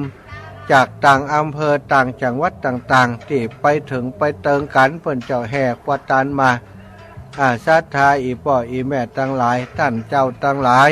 หมู่เฮาที่เป็นลูกศิษย์ลูกหาที่ได้ฟังน้ำฟังธรรมจากครูบาอาจารย์ท่านพระครูกัลยาณปราโมทย์ท่านอาจารย์วรรณชัยชยานันโทท่านพระครูสถิตสารคุณซึ่งเปิ่นจะจัดรายการด้วยกันเป็นทีมเนาะเป็นทีมจะเป็นรายการวันอย่างก็เจวันติดครับวันติดเนาะวันติดตอนเย็นเนาะถึงเจ้าถึงเย็นกะถึง2 ทุ่มเนาะแล้วก็อาจารย์วรรณชัยตอนเจ้าวันติดเหมือนกันตอนเจ้าวันติดนั้นอาจารย์วรรณชัยนี่2 รอบเนาะถึง7 โมง6 โมงถึง7 โมงแล้วก็กลางคืนวันอาทิตย์ท่านอาจารย์วรรณชัยนี่2 รอบแต่ครูบาอาจารย์ท่านพระครูสถิตสารคุณพระครูกัลยาณปราโมทย์ก็จะจัดในวันอาทิตย์รวมกับท่านอาจารย์วรรณชัยในช่วงของกลางคืน2 ทุ่มเป็นต้นไป2 ทุ่มถึง4 ทุ่มเป็นมาเจ้านี่จัดที่วัดเปิดครับบ่เจ้านี่เปิ่นจัดที่วัดพุทธศรีคีรีเนาะตนเดียวถ้ามาค่ำมาแรงเปิ่นจะลงมาจัดลุมเพมาจัด3 รูป 3 องค์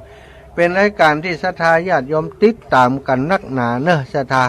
3 รูป 3 องค์นี่อู้กันมา20 กว่าปีแล้วบอกว่าเอาเรื่องอย่างมาอู้ล้ำเหลือเนาะบ่เคยซ้ำเลยนะแสดง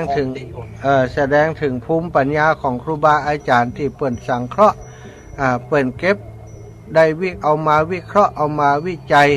เอามาแจกแจงแยกแยะให้กับศรัทธาญาติโยมได้รับฟังอาตมาภาพเองก็ติดตามรับฟังถ้ามีโอกาสก็นั่งฟังจนจบเพราะได้เนื้อหาสาระเวลาเปิ่นสนทนาอู้จากันคนนั้นนำเสนอเรื่องนั้นคนนี้ก็แก้เปลี่ยนกันแก้เปลี่ยนกันไขนะเป็นที่น่าสนใจเนาะถึง3 รูป 3 องค์ก็ถือว่าเป็นกัลยาณมิตรเป็นเปื้อนสหธรรมิกสหพรหมจารีอยู่ด้วยกันมาเมินเข้าอกเข้าใจการทำงานการสนทนาธรรมด้วยกันการจัดเทศลักษณะ3 ธรรมาสน์ 2 ธรรมาสน์อย่างน้อยจะต้องมีความคลุกคลีความคุ้นเคยกันเป็นการส่วนตัวเสียก่อน มีการหู้จักกันโด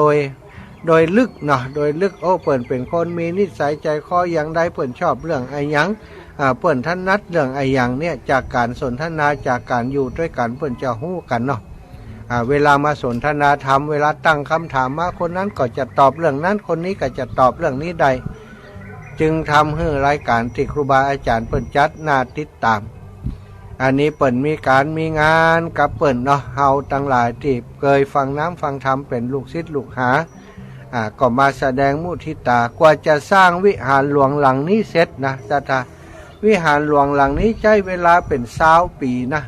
ในการที่จะก่อร่างสร้างแปลงบัดได้หาเงินมาง่ายๆเนาะวัดวาอารามบัดใจสถานที่ที่เป็นแหล่งท่องเที่ยวที่จะเก็บเงินนักท่องเที่ยวที่มาแอวมาสร้างเหมือนกับวัดวาอารามที่เปิ่นมีนักท่องเที่ยวไปนักวัดของเฮานี่บ่มีเลยนักท่องเที่ยวก็ได้อาศัยปัจจัยที่ศรัทธาญาติโยมเปิ่นให้หอมมาจากการกฐินก็ดีงานพระป่าก็ดีงานบุญต่างๆเก็บหอมรอมริบมากว่าจะสร้างได้อย่างอี้ใช้เวลาเป็น20 ปีใจความมานะอดทนเอาศรัทธาอีป่อยอีแม่เมื่อเป็นอย่างอี้เฮาเจ้าท่านเจ้าทั้งหลายก็ได้มาช่วยกันช่วยงานช่วยกันหอมบุญหอมกุศลกับครูบาอาจารย์เป็นการมุทิตาร่วมบุญร่วมกุศลกับเปิ้นก็จะได้บุญได้กุศลอย่างเรื่องราวของนางวิสาขามหาอุบาสิกาที่เปิ้นได้สร้างวิหารบุพารามถวายแก่พระพุทธเจ้าเมื่อสร้างเสร็จเรียบร้อยเปิ้นก็มีการถวายทานวันที่เปิ้นทานวิหารทานวัดให้กับพระพุทธเจ้าและพระสงฆ์ทั้งหลายนั้นเปิ้นก็เชิญชวนศรัทธาญาติโยมพุทธศาสนิกชนในกรุงราชคฤห์นั่นไปเนาะไปร่วมบุญร่วมกุศลด้วยกันก็ปรากฏว่ามีเพื่อนของนางวิสาขาจำนวน500 คนได้ไปร่วมบุญร่วมกุศลในคราวครั้งนั้นนางวิสาขาได้บอกว่าโอ้พวกเพื่อนทั้งหลายถ้าท่านปรารถนาบุญกุศลเฮือท่านทั้งหลายอนุโมทนาเอาบุญเด้อข้าเจ้านี้มอบบุญทั้งหมดที่ทำเนี่ยเฮือท่านเสมอกับที่ผู้ข้าได้ทุกอย่างทุกประการก็มีเพื่อนบางคนนี่ก็เฮาบ่ได้เนี่ยอย่างต้อยเปิ้นอนุโมทนามันจะไปได้อะไรอย่างว่าอย่างอันเนาะก็ทำท่าเป็นอนุโมทนาแต่จิตใจบ่ได้อนุโมทนายินดีตัวก็ได้บุญนิดหน่อยแต่บางคนเนาะที่ได้พอนางวิสาขามหาอุบาสิกาแบบนั้นแล้วก็มีจิตใจปลื้มปิติเหมือนกับว่าอันวิหารหรือว่าวัดบุพารามที่นางวิสาขาถวายแก่พระพุทธเจ้าเนี่ยเป็นของที่ตัวเก่าได้สร้างเองและถวายเองจะได้อนุโมทนายินดีแล้วก็ฟ้อนลำต่ำเต้นฟ้อนแอนเข้าไปในวัดโดยความยินดีปรากฏว่านางคนนั้นเมื่อตายไปแล้วได้ไปเสวยทิพววิมานสมบัติอยู่บนสวรรค์ชั้นฟ้าจากผลบุญกุศลที่ตัวเก่าได้อนุโมทนาบุญกับนางวิสาขาดูขนาดได้หอมสักบาทนะศรัทธาอนุโมทนาบัดได้นี่ก็เป็นบุญเป็นกุศลมากมายมหาศาลถ้าหมู่เฮาทั้งหลายได้หายได้หอมคนละเล็กคนละน้อยคนละ10คนละ20คนละ100คนละพันอาตมาเชื่อแน่ว่าบุญกุศลนั้นอาจจะเป็นบุญที่ศรัทธาสะสมไว้ได้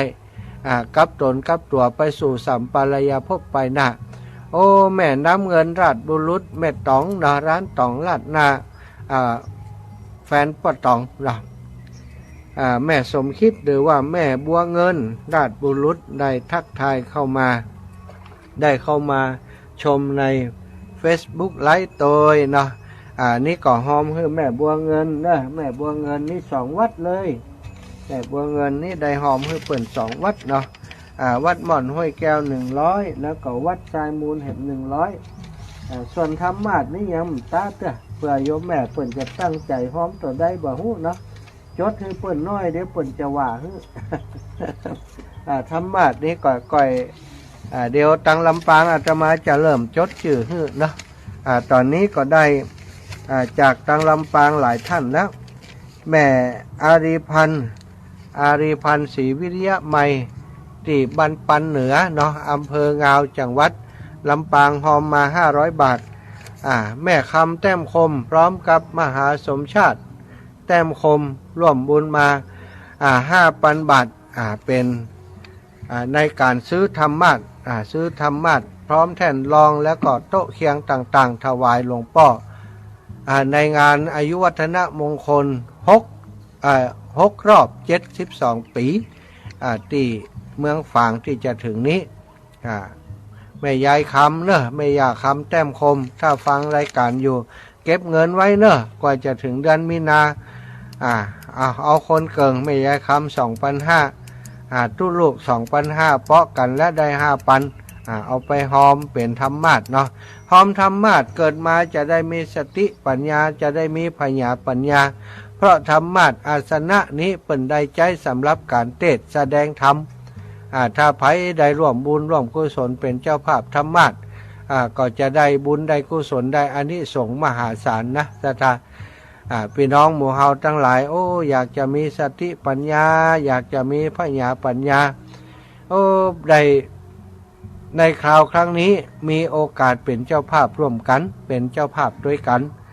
ก็แจ้งความประสงค์จำนงหมายมาเนอะอาตมาภาพนี้ในฐานะที่เป็นสะพานบุญเป็นผู้ที่ดำเนินการในเรื่องนี้ร่วมกับครูบาอาจารย์ท่านพระครูอภิวัฒนวิกรมหลวงปู่พระครูปฏิพันธ์ธรรมทิน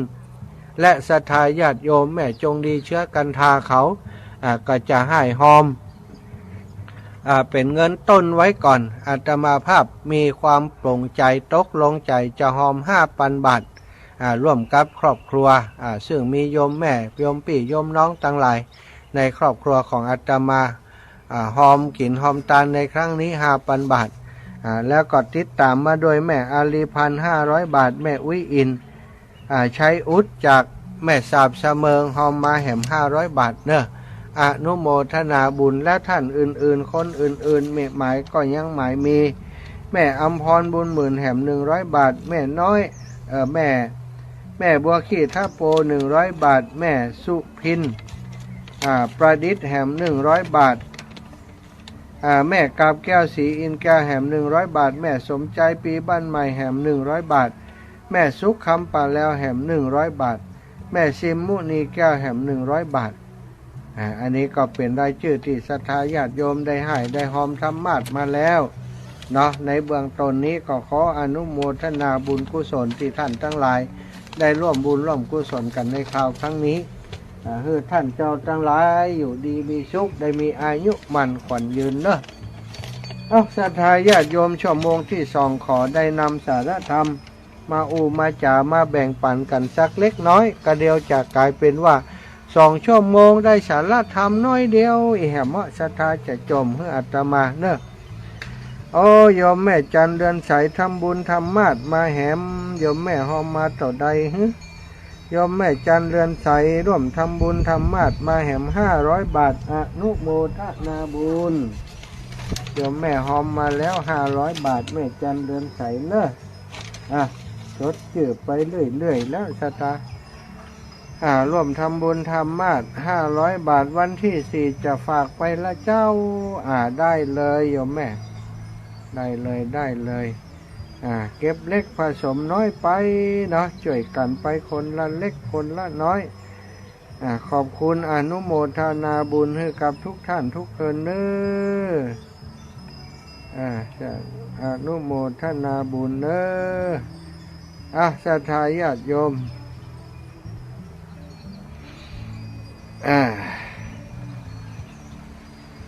ขอดูนี่หน่อยนึง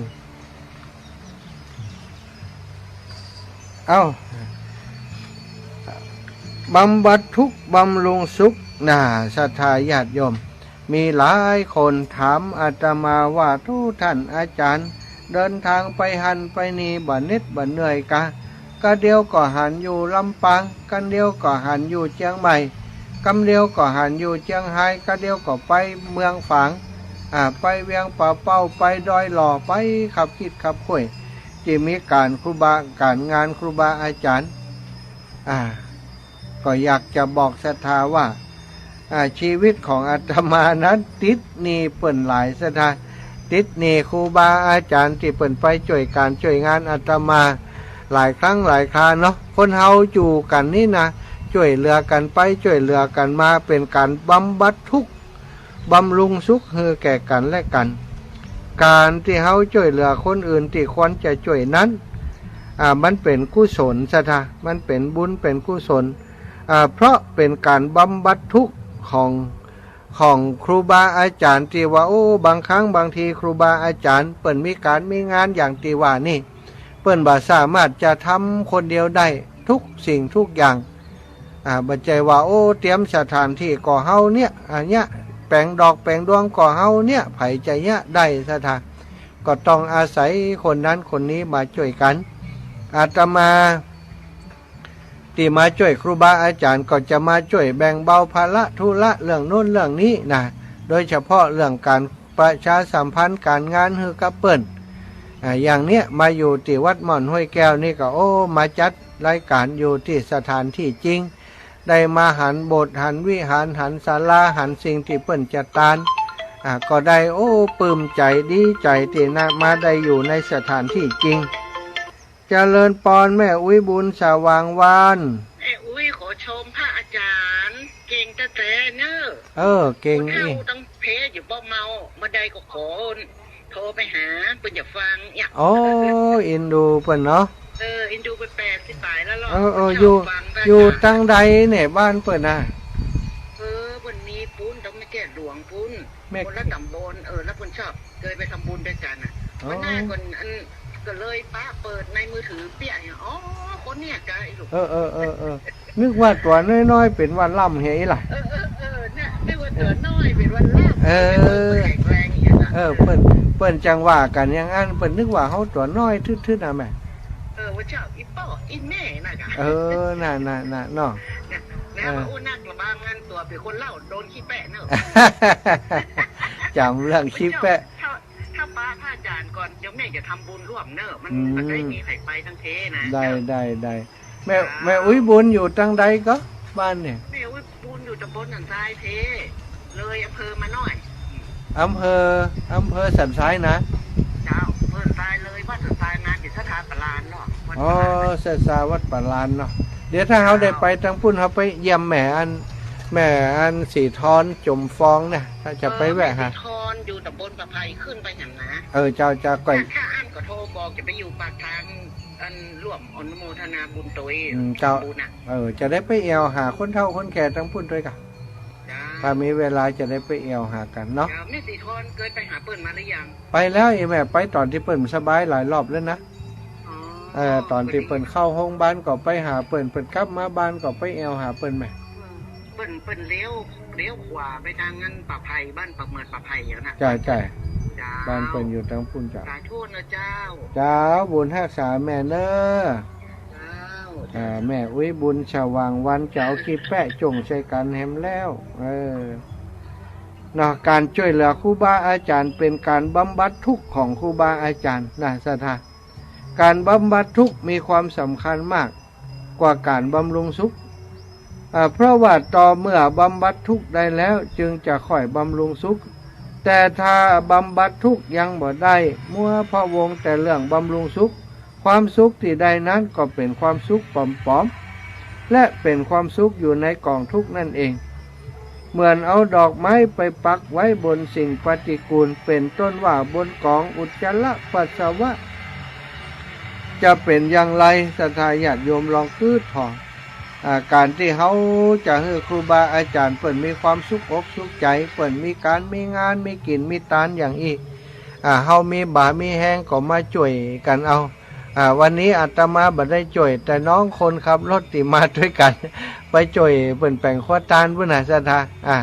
อาตมาก็มานั่งจัดรายการอยู่ที่นี่เป็นกระบอกเสียงให้ครูบาอาจารย์ให้ศรัทธาญาติโยมได้ฮู้ได้ทราบว่าโอ้เปิ่นมีงานที่หม่อนห้วยแก้วเนอะวันที่3ที่4ปากันไปช่วยกันช่วยงานไปร่วมกินร่วมตานกับเปิ่นยังมาตันอยู่วันนี้ก็ตันวันผูกก็ตันเนอะศรัทธาถ้าอยากจะมาช่วยกันช่วยงานหรือว่าอยากจะมาร่วมบุญร่วมกุศล วันที่สี่มาบัดได้เขาก็มาวันที่สามเฮียวันที่สามมาบัดได้ก็มาพบปะกันวันที่สี่วันที่สี่คนจะมากันนักกันหลายเนอะแล้วก็จะไปลืมเพราะมีสองงานด้วยกันที่ในครอบครัวคลื่นสีขาวของเฮาวัดสายมูลของท่านพระครูสังวรศิลาภิลักษ์หลวงพ่อพระครูก็เป็นการตานห้องครัวตานห้องน้ำตานลานขวางแก้วที่ปูต่อนอนไว้นะตานถนนที่หลวงพ่อเปิ้นสร้างถนนเทถนนให้เรียบร้อยที่วัดของเปิ้นโอ้วัดสายมูลเป็นวัดที่งดงามอดีตเดิมเป็นวัดของเจ้าคณะตำบลปัจจุบันหลวงพ่อเปิ้นลาออกแล้วให้ลูกศิษย์ลูกหาลูกหลานคนอื่นได้เป็นเจ้าคณะแตนอดีตเดิมเคยเป็นอปต.เนาะหน่วยอบรมประชาชนประจำตำบลตอนนี้ก็ได้บอกให้วัดอื่นๆได้ดำเนินการต่อจากเปิ้นหลวงพ่อก็พัฒนาวัดของเปิ้นเพื่อเป็นวัดที่น่าอยู่สะอาดสะอาดสะอาดมองมุมไหนมองที่ไหนก็สะอาดห้องน้ำที่ทำใหม่ก็ทำได้ดีฝีมือสลาดที่ทำก็ถือว่าประณีตได้ไปหันเปิ้นแล้วมดสนะตอนนี้เปิ้นตานแล้วนะแต่ว่าเปิ้นจะทำบุญฉลองสมโภช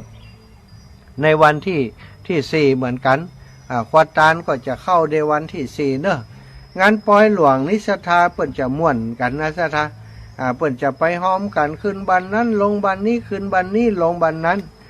ที่ตังเจียงใหม่ลำพูนเปิ้นนิยมเป็นแบบนี้เนาะสทาพี่น้องตังลำปางของเฮาก็เหมือนกับปอยหลวงบ้านเฮาสมัยก่อนวันดานี่ก็ไปไล่ห้อม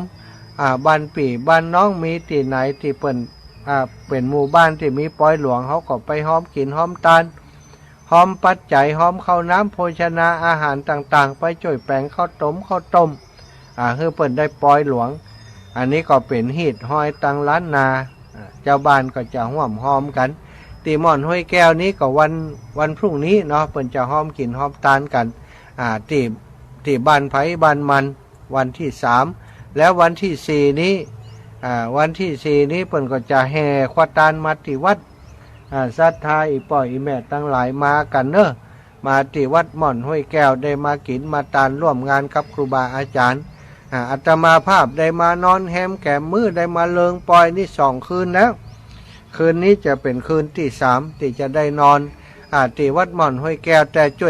วยงานเปิ้นบ่ค่อยเต็มที่ต่อใดเพราะใช้เวลาที่เปิดเนี่ยการอยู่อาตมาก็ต้องใช้เวลาในการมานั่งจัดรายการวันนี้กะว่าจะช่วยเปิ่นเต็มที่น้อยนะเอาไปเอามาท่านอาจารย์ใหญ่พระครูอภิวัฒนวิกรมได้แจ้งมาว่าตอนบ่ายนี้เข้ารายการกำเนิดเนาะ15 นาฬิกาถึง17 นาฬิกาก็รับภาระธุระครูบาอาจารย์เข้ารายการแทนเปิ่นอยู่ในคณะนี้สถาบัดแรงก็แหม1 ชั่วโมงจะตันจัดบัดตันจัดอย่างใดก็ยังบัดแน่ใจเตื้อเพราะต้องไปเทศที่วัดพรหมมงคลตาล้อเนาะบอกว่าเปิ่นเทศกี่โมงถ้าเปิ่นเทศ2 ทุ่มก็จะตันอยู่ถ้าเปิ่นเทศ1 ทุ่มนี้ก็จะบัดตัน1 ทุ่มก็จะได้สวะรายการให้คนอื่นจัดก็ต้องไปเตรียมตัวที่ปุ้นเดี๋ยวจะเช็คอยู่ว่าปุ้นตั้งปุ้นเปิ่นเทศกี่โมงกี่ยามถ้าเปิ่นเทศ2 ทุ่มก็จะไปจัดรายการที่พรหมมงคลตาล้อรอ2 ทุ่มปุ๊บก็ไปที่บ้านเปิ่นเลยก็จะได้ไปเทศเนาะศรัทธาอีป่อยอีแม่ตั้งหลายอยู่ที่ไหนก็ดีถ้าช่วงนี้เวลานี้อยากจะโทรมามาจ่าโทรมาร่วมบุญร่วมกุศลมาให้มาหอมโทรมาแสดงความคิดเห็นในงานบุญงานกุศลอยากจะร่วมบุญกับครูบาอาจารย์อยากจะแบ่งเบาภาระธุระของครูบาอาจารย์อยากจะเป็นเจ้าภาพกับงานบุญของวัดม่อนห้วยแก้วและวัดทรายมูลตลอดถึงอยากจะร่วมบุญกับการเป็นเจ้าภาพธรรมาสถวายมุทิตา6 รอบ72 ปีของหลวงพ่อท่านพระครูสุจิตานุรักษ์เจ้าคณะอำเภอฝางในวันที่20 เดือนมีนาเนาะก็แจ้งมาได้นะหรือว่าจะโทรมามาจาแสดงความคิดเห็นต่างๆก็เจริญพรโยมแม่เอ้ยบ้านใหม่วังมนฟังตังใดท่านอาจารย์ เดือนอย่างก็เจ้าตีอันหลวงพ่ออันอำเภอพังที่เป็นนี่นะ ว่าเดือนมีนาแม่ อันให้อันแม่ถ้าจะได้ปิกเนี้ยเดี๋ยวถ้าแม่ปิกเนี้ยอันช่วงก่อนนั่นที่ก่อนงานนั่นถ้าอาจารย์ก็จะมาอยู่มาอันชมรมพิการอยู่กา อ๋อไปบ่อยอยู่วันที่ เจ้าท่านนี่มาถ้าแม่ได้ปิกอันแม่จ๋าอันก็เปลี่ยนแม่จ๋าอันเอาซองไปอันเอาไปพักแม่ปานี้อันเนาะ ได้เลย เจ้าเดี๋ยวนี้แม่อยู่จังไหนก็อยู่ว่าสำเจ็ดเดียเดี๋ยวเนาะ จะจวนแม่ปานีไปอยู่ปลาจวนเจ้าขุนไปแอวเมืองฝังอยู่ อ๋อแม่น่ะจะเอาซองไปพักทำเอาเนาะ เจ้าแม่ นี่มันเหมือนอยู่เนาะ เจ้าเหมือนอยู่ เจ้าแม่ก็ฟังท่านอาจารย์เนาะเจ้าได้ยินว่าโอ้แต่ไผ่พร้อมแต่เปิ่นแต่ทำหมากนี่แหละ ได้กะ เจ้า ตั้งใจไว้ต่อใดจดไว้หน่อยหนึ่ง มันกับมีปัญหากันเนาะแค่เวลาอันมาเนาะ มีปัญหา จะพร้อม200นะเจ้าเพียอันมาจะหอมนักกลมว่ายัง กันแม่ก็อยู่วังบนคุณวังเหนือคุณเนาะ แม่เจ้าจำเป็นอย่างแม่แก้วที่กำลังใจท่านอาจารย์นะเจ้า เจ้าขอบคุณอีแม่จ้าแม่เอ้ยบ้านใหม่วังมนเจริญปอนแม่กับแก้วแม่รับแล้ว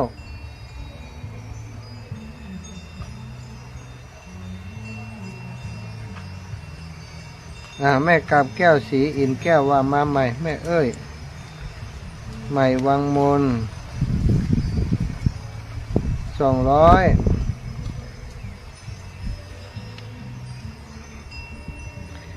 แม่กับแก้วสีอินแก้วโทรมาว่ายังไดเจริญปอนแม่ลืมน้องบุญบานเพชรทานกฝากตังดีอยู่แม่นี่แหละบุญบานเพชรทาแล้วแม่นึกว่าจวนนี่เป็นว่ามีนาพุ่นกะฟังบัดนี้นี่บุญบานบุญนะกับพ่อเด้เพชรทาบุญบานเพชรทา100น่ะจะตังสามารถเนาะบ่โอนนะบ่วันนี้17พุ่นบ่บ่โอนเก็บไว้หั่นมันมีแหมหลายอยู่ของอีแม่น่ะเดี๋ยวคนนั้นก็หอมคนนี้ก็หอมรวมไว้หั่นก่อนรวมไว้นี่แต่เจ้านึกว่านั่งได้ไปอยู่กามีนาพุ่นไปกะโอ้ม่วนตายน่ะวันนี้เจ็บหัวเลยไปเฝ้าไข้นี่กินยาบัดนี้เลยยังวันนึงก่อนเนาะเจ้ากูก็ไปดูให้ดูคนเจ็บแขนยามคนเฝ้าก็เจ็บหัวเห็นมั้ยนี่โอ้ยเจ้าไปลืมจดที่น้องบุญบานเพชรทามันลืมจดไปแล้วว่าคนฝากมาจดไปแล้วคนฟังรายการดีน้ำมันหันแล้วที่บ้านปลายอันก็หันกะน้องทำบุญดีอย่างก็หอมมูดีแล้วแม่นะคะเป็นสะพานบุญให้เปิ้นน่ะปัจจัยนั้นถ้าบัดนี้อันยุดเป้าไข่ก็จะไปอยู่หน้าเดือนหน้าก็ต้องเป็นวัดจ้าเป็นอย่างแม่จ้าตุจ้าบุญรักษาแม่กับแก้วสีอินแก้วเนาะพี่น้องไทยลื้อบ้านหัวไฟเอาแล้วก็ที่ลำปางเฮาเนอศรัทธาพี่น้องลำปางโอ้คุณโยมสุชาติสุรชาติได้ฟังนิทานได้ข้อคิดกันดำเนินชีวิตหลายอย่างเจ้าเป็นกำลังใจให้พระอาจารย์ตัวเจ้าจะหอมนายสุรชาติวาสนาอุปป้อร่วมบุญวัดสายมูลวัดม่อนห้วยแก้ววัดละ100 บาทเขียนเลย14นางวาสนานายสุรชาติวาสนาอุปป้อวาสนาอุปป้อร่วมบุญห้วยแก้วก100ซอ100ม่อนห้วยแก้ว100คุณสุรชาติคุณโยมวาสนาอุปป้อเนาะหอมวัดม่อนห้วยแก้ว100หอมวัดทรายมูล100เนอะอนุโมทนาบุญโอนผ่านบัญชีอาตมาแล้ว อันนี้เปิ่นก็ติดตามรายการอยู่ประจำแล้วก็แจ้งมาทางไลน์เนาะที่ไลน์ส่วนตัวก็ขอบคุณเด้อเป็นกำลังใจให้กันได้ได้จากกันทุกวันวันนี้19 นาฬิกายังบันเนตเตียนเนอร์ลำปางพี่น้องจะได้ฟังรายการด้วยกันก่อนนะถ้าไปตันก็จะจัดรายการให้ถ้าบัดตันก็จะขอท่านอื่นๆได้เข้ารายการแทนเด้อ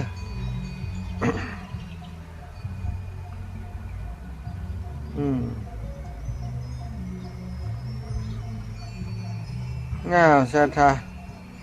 16 นาฬิกา 39 นาทีมีสา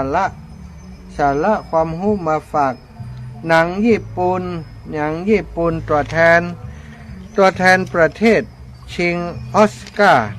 น่าสนใจสำหรับผู้สูงอายุเรื่องแพลน75วันที่คนอายุ75เลือกตายได้เป็นหนังประเภทสารคดีเป็นเรื่องเกิดที่ญี่ปุ่นในวันที่ผู้สูงอายุเริ่มเป็นภาระทางเศรษฐกิจรัฐบาลจึงจัดตั้งโครงการแพลน75เพื่อให้คนอายุ75ขึ้นไปที่คิดว่าอาจจะดูแลตัวเองบ่ได้สามารถสมัครใจจบชีวิตตัวเองได้โดยรัฐจะมอบเงินให้ใช้ก่อนสุดท้าย 100,000 เยนจัดเจ้าหน้าที่โทรพูดคุยเป็นเพื่อนก่อนถึงวันที่เลือกตายได้จากนั้นเมื่อผ่านกระบวนการจนหมดลมหายใจก็จะจัดการเผาศพบ่ได้เป็นภาระภัยทั้งสิ้นตัวละครในเรื่องมีหลายคนช่วยให้เราได้มองหันหลายมุมในเรื่องของสังคมสูงวัยและการเลือกตายเริ่มจากหญิงอายุใหญ่วัย78 ปีอาชีพแม่บ้านทำความสะอาดอยู่ตัวคนเดียวบ่มีลูกชายชราอดีตช่างก่อสร้างอยู่คนเดียวชายหนุ่มเจ้าหน้าที่รับสมัครผู้สูงวัยเข้าโครงการหญิงวัยรุ่นเจ้าหน้าที่เพื่อนรับฟังทางโทรศัพท์หญิงฟิลิปปินส์จากบ้านเกิดมาขายแรงงานที่ญี่ปุ่นเพื่อหาเงินรักษาลูกทั้งหมดนี้จะค่อยๆมาบรรจบพบกันตัดกันและจากกันในที่สุดบรรยากาศหนังไม่พุ่มไฟไม่จงใจเรียกน้ำตาบ่ฮดโฮบ่โลกสวยเงียบเรียบสไตล์หนังญี่ปุ่นแต่บ่น่าเบื่อถ่ายสวยและสมจริงแบบสารคดีดูจบแล้วบางคนพูดบางคำพูดอาจจะสั่นสะเทือนอยู่ในหัวใจชีวิตคือความโดดเดี่ยวถึงจะมีลูกสุดท้ายก็ต้องอยู่คนเดียวจะให้ไปอยู่กับลูกเขาก็มีครอบครัวของเขาอยู่แล้วลายภาพสวยโศกและเก็บไปตีความได้มากมายไม้กันรถไฟไม้กระพริบยามค่ำคืนท้องฟ้าที่ตัวละครลักมองก่อนจะจบมีคนเชียร์ฮือหาโอกาสไปดูโดยเฉพาะในวันที่ประเทศเฮาเข้าสู่สังคมสูงวัยเรียบร้อยแล้วหลายประเด็นเป็นเรื่องที่น่าคบคิดเช่นตอนแก่จะทำอย่างดีเก็บเงินพอไหมใครจะดูแลเฮาถ้าอยู่ตัวคนเดียวเรื่องพวกนี้ถ้าบัดตายเสียก่อนได้เจอแน่ลองซ้อมคิดไว้จากหนังเรื่องนี้ก็ได้งานเป็นหนังที่เปิ่นส่งเข้าประกวดแต่ว่าเป็นเรื่องราวเป็นสารคดีนะสารคดีก็มีเรื่องที่น่าจะเป็นในเชิงที่เป็นอยู่จริงอยู่ส่วนหนึ่งแต่ถ้าอันนี้สังคมผู้สูงวัยของประเทศญี่ปุ่นเนาะที่เกิดขึ้นแล้วในตอนนี้สังคมผู้สูงวัยมีเยอะขึ้นนะคนสูงอายุ75 ปีมีเยอะขึ้นนี่คือเข้าสู่สังคมสูงวัยแบบสมบูรณ์แบบประเทศไทยเฮาก็เช่นเดียวกันอาตมานี่ถือว่าเข้าสู่สังคมสูงวัยแล้ว 60หรอ60ปลายแล้วนี่ปลายเอสแล้วหน่อย เป็นคนเฒ่าแล้วได้กินเงินเดือนแล้วนะอีปออีแม่ทั้งหลายอีปออีแม่ทั้งหลายที่ฟังอยู่ก็70-80ได้ตุลูก60นะก็ถือว่าเข้าสู่สังคมสูงไว้แล้วก็ไล่กันไปอย่างอิสทายาติโยมคนที่อายุนักก็มีโอกาสถึงฟังก่อนคนที่ตัวมาก็ไล่ตัวกันไปวันหนึ่งเฮาเองก็จะไปอยู่ที่90ปลายตอนนี้คนเฒ่าคนแก่อีปอยอีแม่90ปลายยืนอยู่ตรงนั้นวันหน้าเพิ่นก็รับจากไปเฮาก็เหมือนกันวันนี้เฮาก็จะรับจากไปในวันหนึ่งชีวิตของมนุษย์คนเฮาเหมือนกับสายน้ำเหมือนกับเวลาที่หมุนไปตลอดนะเว้นวันเวลากลืนกินสรรพสิ่งไปบอกกับวันเวลานี้ไปติ๊กนะเดินไปติ๊กเดินไปเรื่อยบ่มีกับย้อนคืนมาวันที่1 มกราคม 67ผ่านไปแล้วเดือนมกราปี 67ผ่านไปแล้วจะย้อนกลับมาแหมได้ก่อบ่ได้แล้วสถานถ้านับว่าเป็นปี67นี้ก็ถือว่าจบไปแล้วเดือนมกราแต่68ยังมาบัดถึงเตื้อปี66ผ่านไปถึงปีจบไปถึง12เดือน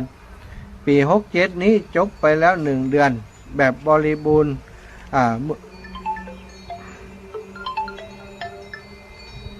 เจริญปอนแม่จันดีเท่ามะนีเจ้าพระอาจารย์เอาอายุน้อยมันได้นี่80แต่หือก็90แล้วก้า73เจ้าโอ้73เสียงแก่แล้วแกนี่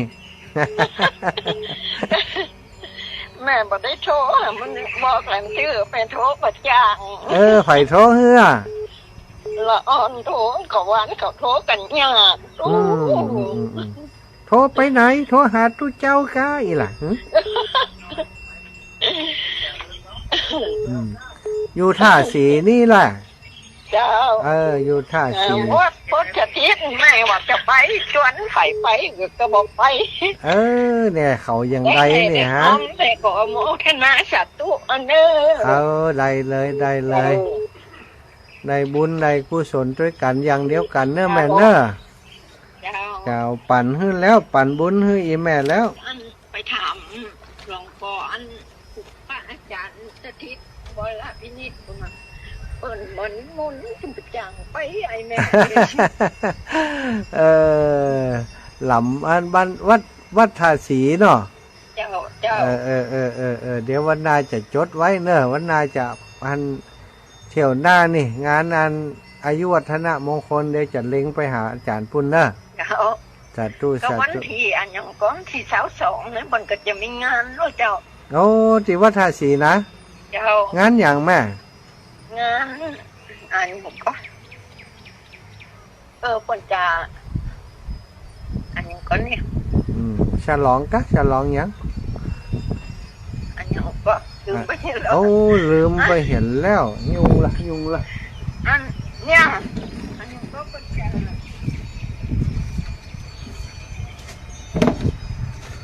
ลืมแต่อันยังก้อนเนี่ย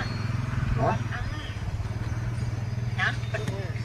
ป็นงานฉลองนี่ตัวเองละกะนี่งานอะไรอย่างปลาล่ำเนี่ยปล่อย2 ยัง3 ยังคนมางานพระป่าวันหลังแน่โทรมาดีๆเอาข้อมูลดีๆมีพระป่ายังมีงานอย่างเนอะมันลืมลืมแล้วกันเนี่ยเป็นข้าเบิ้งข้าเจิงแล้วกันนะบ้านท่าสีเดี๋ยวจะมาแวะอีแม่เดี๋ยวอันวันแ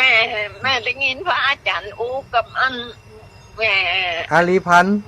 นั่นก็ว่าจะมาตั้งแต่สีพระอาจารย์จะมาไม่ได้เจ้าถ้าวันที่6อีแม่แวะเงาแล้วก็ออกจากเงามาจะแวะวัดท่าสีเนอะเจ้าแวะวัดหันบอกคือพ่อครูใดเนาะเจ้าสาธุใครหันพระอาจารย์ไปทำมีบุญตาเจ้าตัวดีตัวงามพอเตะวันอุดพุทธเดี๋ยวจะแวะหาวันที่6เนอะเจ้าลูกเมืองเงามาหันโทรหาแม่ได้ก็ไรกะถ้ามาหันก็จะโทรหาแม่อาจารย์โทรหาแม่ก็จะไปหาเจ้าเจ้า เจ้า สาธุสาธุ สาธุสาธุเจ้า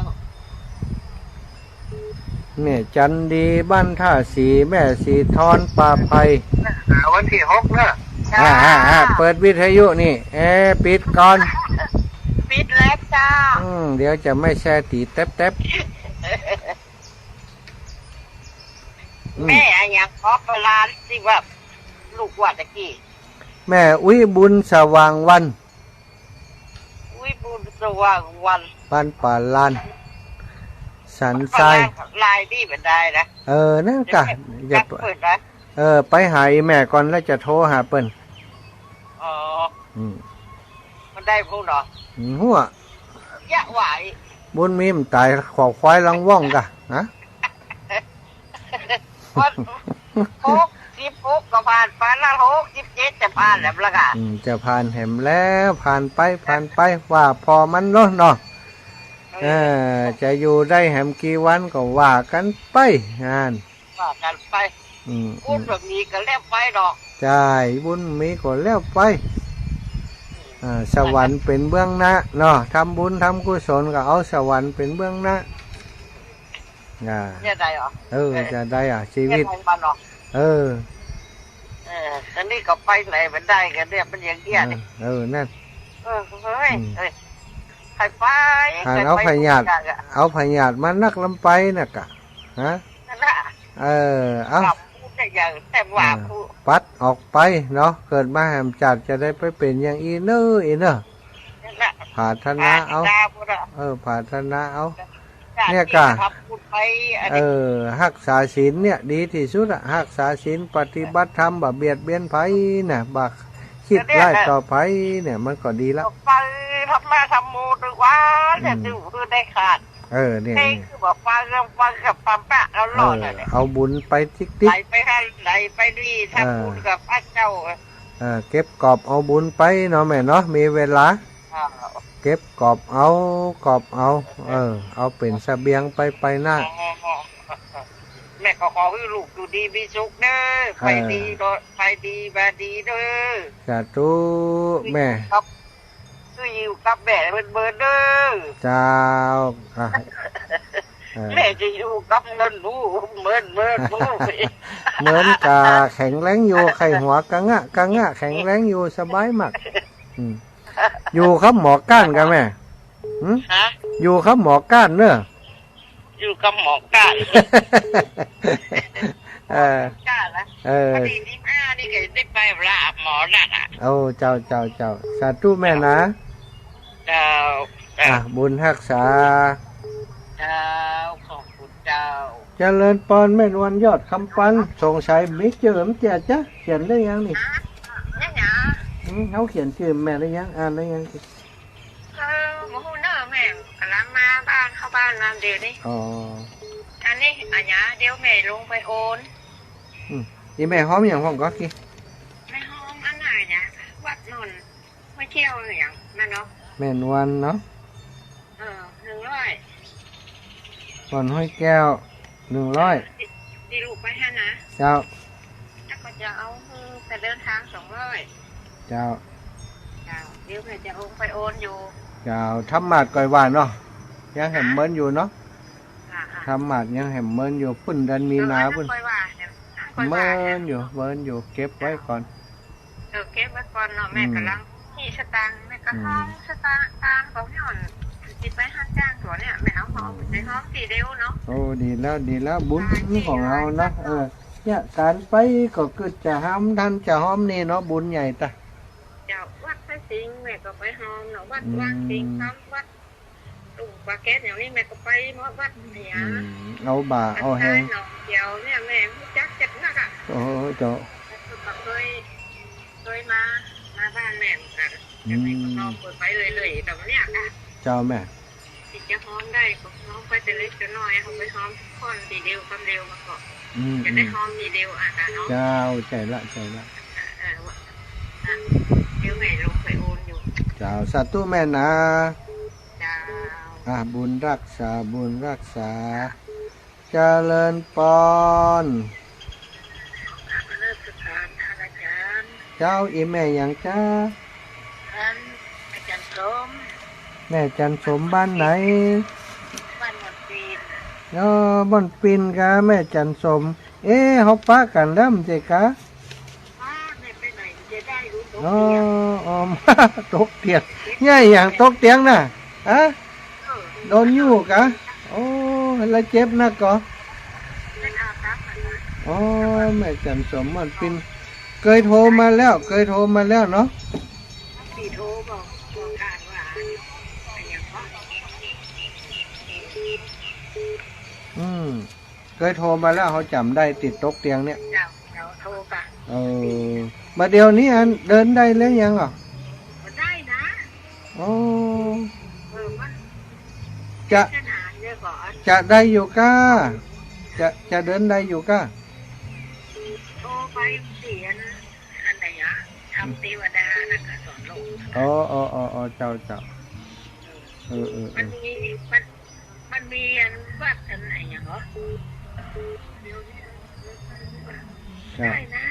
นี่วัดอะไรอย่างฮะตีพระน้อยตู้อาจารย์น้อยนะ นึกมันออก ดอนจันวัดดอนจัน อ๋อดอนจันดอนจัน คนว่ามีลูกแต่เมืองฝางนี่มีนะจ๊ะเตี้ย พอไปพอละ จะอ้าว แค่ถามยังนะ แค่ถามยังว่าแม่นี่ไหว้พระมันมาถูกกัน ยังไดไว้มันถูกยังได มาถูกกัน ว่า มาถูกกัน อ๋อยังไดมันถูกยังไดอ่ะสงสัยเรื่องหยังอ่ะว่า ใส่อันเนี้ย ว่า เสียงออกแทนเนี่ย อ๋อบ่ใจบ่เกี่ยวกันวิบากเก่าที่มันสร้างมามันก็ตามมาด้วยของมันที่ทำใหม่มันก็เรื่องของใหม่เขาไม่หู้หยังจากก่อนนะถ้าขาดกบตบขาเคียดหยังหัวเปิดมาเอาคืนเขาจัดนี้นี่มันคือมันเขาก็ทำของจัดนี้ไปจัดที่พันมาเขาแก้ไขมันได้น่ะเนาะสาธุกับแม่ก่อนเนอะครับใส่เขากำขอบคุณแม่จันสมเจริญปอนเจริญปอนฮัลโหล กราบนมัสการเจ้าค่ะได้ยินไหมเจ้าค่ะ ได้ยินแล้วแม่ คุณแม่ถนอมนาวงศ์เจ้าค่ะ จ้า ท่านคะคุณแม่อยากร่วมทำบุญวัดไซมูลเจ้าค่ะ แม่ถนอมวัดสายมูล 100นะเจ้าค่ะ จ้า วัดม่อนให้แก้ว100เจ้าค่ะ โอเค100 แล้วอะไรอีกนะที่ว่าอะไรธรรมาส ธรรมาส 100 บาทเจ้าค่ะท่าน จ้าสาธุแม่ ถวายกำลังใจนะเจ้าค่ะท่านขอให้ท่านแข็งแรง ไปทำงานวันนี้หมดเลยเนี่ย300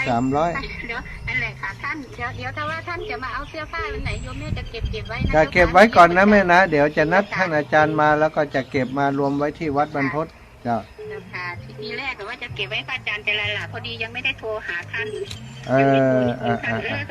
ท่านก็เอาไปนู่นเหมือนกันทางแม่สอดทางนู่นแม่ เจ้าค่ะท่านเดี๋ยวโยมแม่จะเก็บไว้นะเจ้าค่ะ สาธุแม่ เจ้าค่ะไงก็นิมนต์ท่านมาเอาที่บ้านทีหลังเพราะว่ามันมีเยอะเหมือนกันเจ้าค่ะ สาธุ เจ้าค่ะขอถวายกำลังใจเจ้าค่ะสาธุนะเจ้า สา ค่ะ ธุแม่ นมัสการเจ้าค่ะ แม่ถนอมนามวงบ้านปงใต้เนาะเจริญพรแม่ยายพรชะกาเจ้า อย่างเจ้าจ่ายชุดท้ายเจ้า ยายพรโอ้อาบน้ำไม่เปียโทรศัพท์เปียกันนั่น อาบออกมาถ่ายผ้าเช็ด โอ้โทรศัพท์เปียเลย เปีย เขียนไว้แล้ว โทรแบบนี้เลย น่ะติดแล้วเอา บอกให้โมทนาที่เปิดนี่เลย เจ้าได้กาอยู่ดีมีสุขเนื้อแม่ยายพร มาจะกาเจ้า จ้ะอยู่ดีมีสุขแฮมสายหนึ่งเจริญพรแม่สุแก้วคำอ้วนสีโพธารามยางเนื่องสารปี มันจะกาเจ้าได้ฟังเดียวได้ฟังน้อยเดียว อีกกลับบ้านอะไรอย่างนี่แม่ ก ครับแล้วเจ้า อ๋อดีดีดีเจ้า เจ้า สาธุวันหน้าไปเอาหาแฮบ เอาปฏิทินไปส่งที่บ้านเหนือนะเพิ่นบอกว่าโอ้ยอันเนี้ยกาอีหว่า อันนี้กาจะได้ปุ่มปุกลุกอีหล่ะ พอแค่ว่าบ่ได้ว่าคุณรู้โอ้ยเป็นคนจีนไงอ่ะ จีนกะโอ้บ่ใช่จีนไทย แม่ก็ว่าจีนน้ำปลานะกะ จีนลำปางเจ้า เจ้าก็กับฟังผู้ถึงผู้โอเหมือนกันนะ เจ้าแม่ เจ้า จ้าสาธุเนอะเวลาหมดแล้วบุญรักษาแม่ เป็นอย่างเจ้าบ่เป็นอย่างเจ้า บุญรักษาอยู่ดีมีสุขทุกท่านทุกคนเนอะจัตตารโอธรรมาวัฏันติอายุวันโนสุขังพระลัง